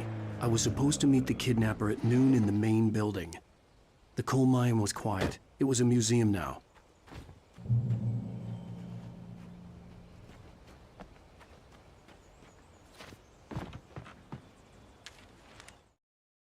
With Nightingale gone and the night wind blowing in through the broken studio window, Maine stared at Sarah. The sheriff looked away. Maine's voice shook with barely controlled anger. That boy's doing more drinking than thinking. I hope you know what you're doing, Sarah. He's got a sickness in his eyes. You take my word for it. He wants Wake for a reason, and it's not for anything good.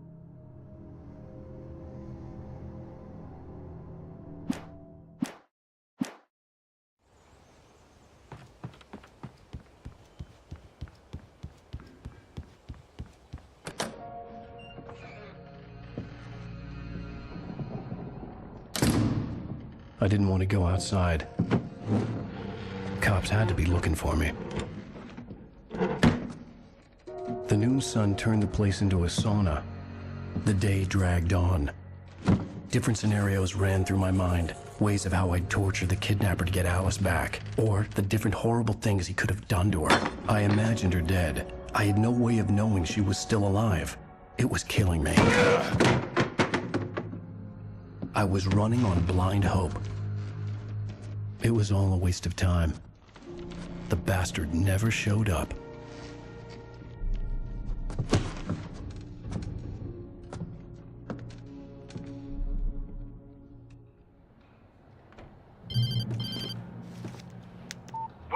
Where the hell are you? Change of plans.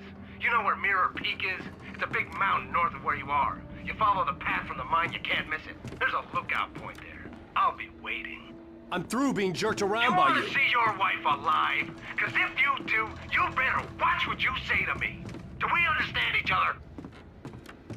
I want to talk to Alice. Yeah, and I want the manuscript. Don't keep me waiting, Wake. Hello? Hello? Ah! I'm gonna kill him!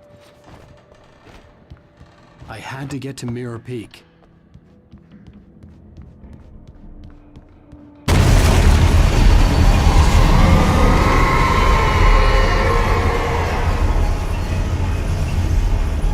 It was close. Maybe closer than ever before.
The only way to reach the hillside ahead was to go through the building. I had to find a way to avoid electrocution.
Get your lunchbox.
When Thomas Zane fell for Barbara Jagger, it happened fast. She was young, vibrant, and beautiful, full of life.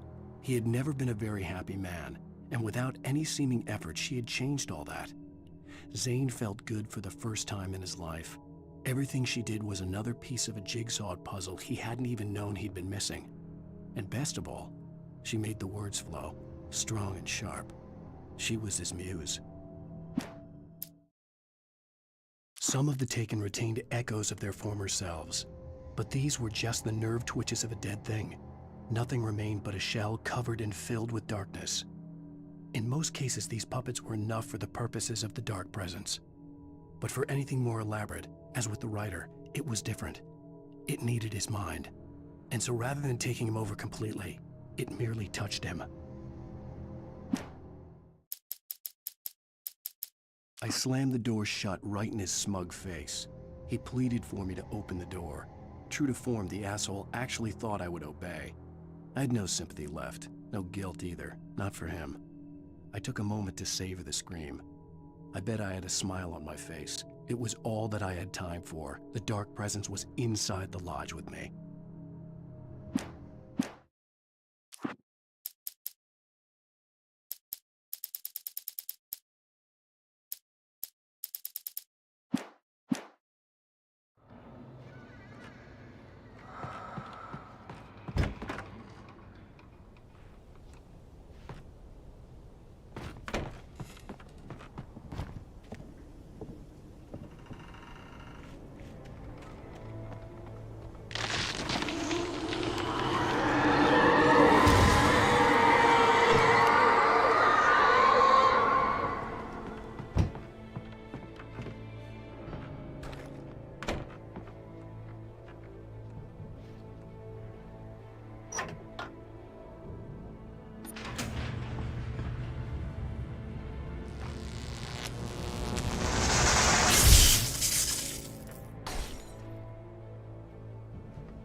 There was no way the flashbang grenades were standard power company equipment.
I had no real plan. I was going to give the kidnapper all the manuscript pages I had for Alice. If that wasn't enough, I'd hold him at gunpoint and make him talk.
I had no real plan. I was going to give the kidnapper all the manuscript pages I had for Alice. If that wasn't enough, I'd hold him at gunpoint and make him talk.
The dark presence was moving ahead of me in the same direction I was going. A cold feeling settled itself in the pit of my stomach. Was it going for Alice?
The place was dead, a ghost town.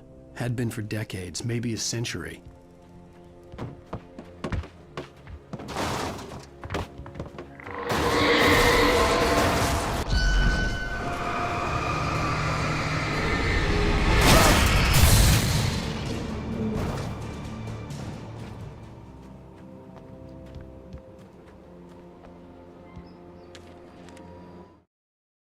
Things were never as simple in real life as in fiction. I had lost count of the times I had wished there'd be a clear reason for my writer's block. Something to fight, something to lash out on. There wasn't. I was filled with doubt. I was nothing like the hero in my books. Alex Casey had gone through his life with single-minded determination, never wavering from his goal. Even now, I was angry at myself, angry at Alice, angry at Barry. I was fumbling and I had no plan.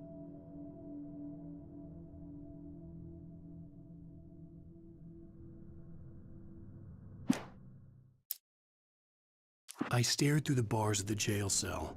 Barry stood behind me, swaying on his feet, looking as ill as I felt.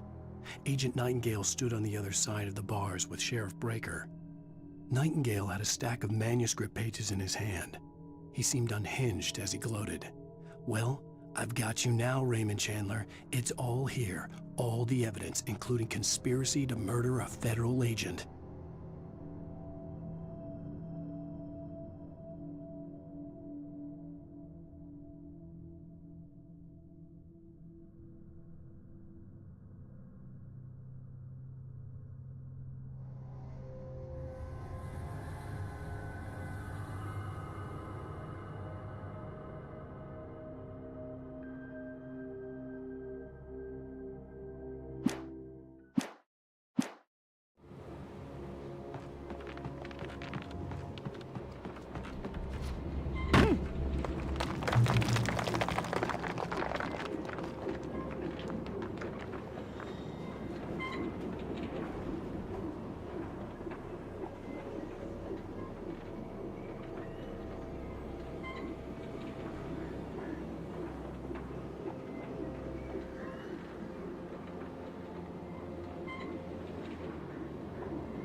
outside of riding is a struggle. I feel ill. I managed to make my way downstairs. There's a shoebox filled with books and papers by Thomas Zane. It's very hard to focus, but I managed to read some of it. He's a poet, and a good one. He writes of muses and creators summoning fabulous things from a magic lake, using his powers to shape the world of a realm of gods and dreams and demons, dark things that wait for a chance to slip through, wearing the flesh of men as disguise. Zane writes about himself, his girlfriend being taken over by a dark presence, about growing scared of the lake. Zane believes it's a mirror to the gaping void of darkness above, where some Lovecraftian presence lurks. I crawled back upstairs. I'll borrow these things for my story. They ring true. They fit.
The kidnapper had sent me a text. The message was full of spelling errors and insults. It was telling me to hurry up.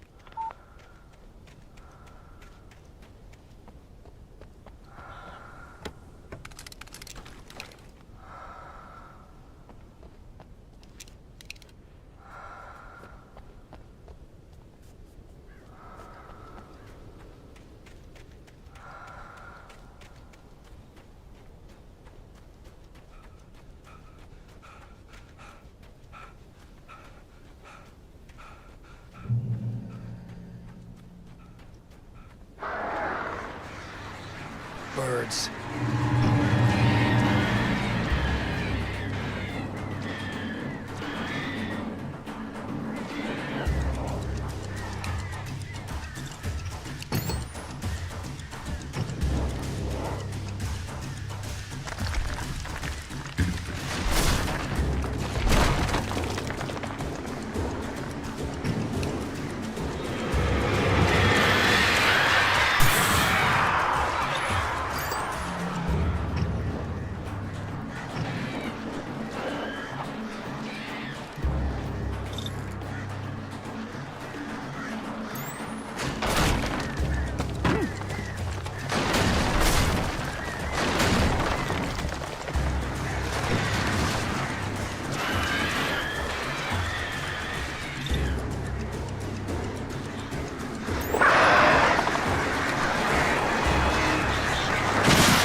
Without warning, the headache stabbed at my brain.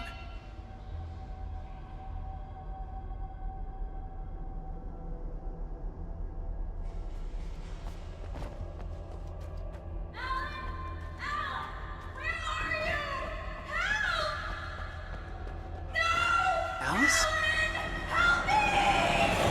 Alice?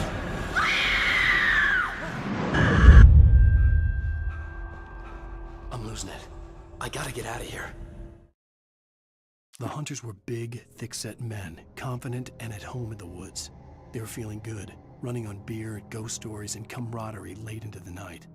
It did them no good, as they were taken by the dark presence, sucked deep into a darkness far worse than any ghost story they ever told or heard.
Even behind the closed doors and curtains of his grimy room at the Majestic, the local motel, Nightingale could feel the locals' eyes on him, the unrelenting pressure of their judgment.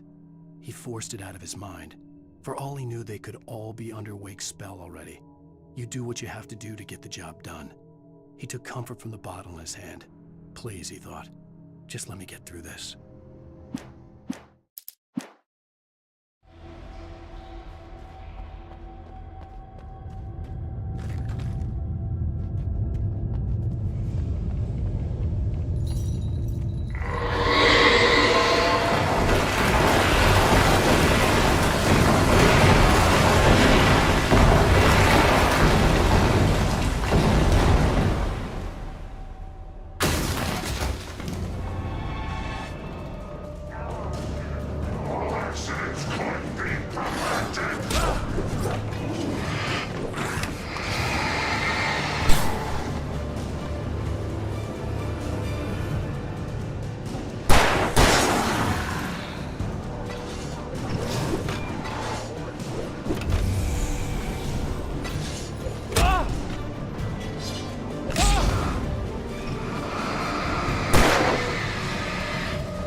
I'd have to make my way up this mineshaft in order to go on.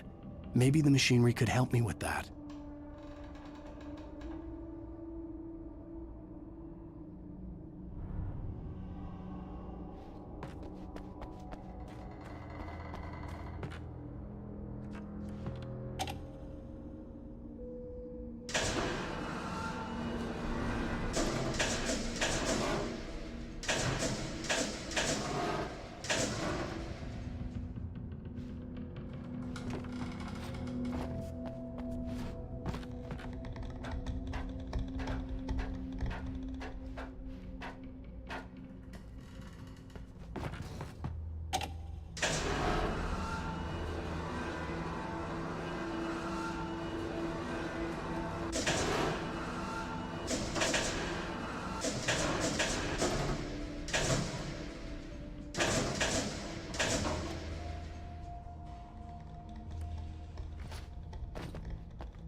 could see Cauldron Lake. I thought I could make out the spot where the island and the cabin had been. There was a light near it. It had to be a boat.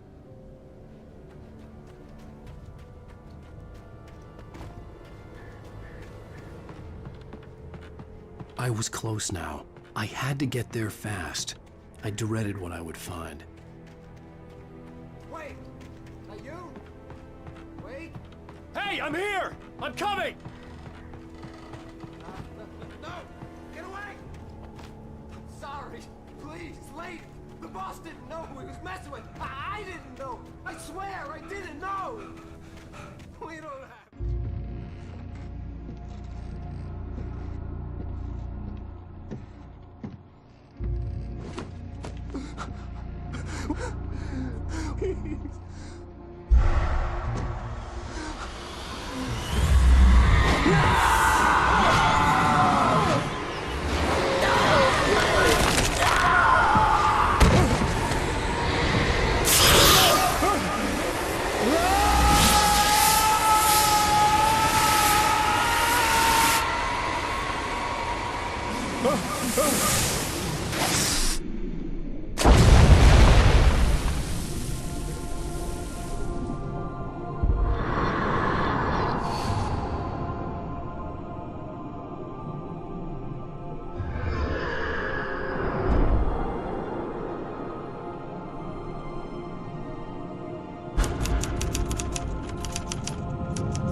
Died. I was cut from her belly with a Stanley knife. My daddy did a jig with a drunk midwife. Who's that yonder hole in flames, dragging behind him a sack of chains? Who's that yonder hole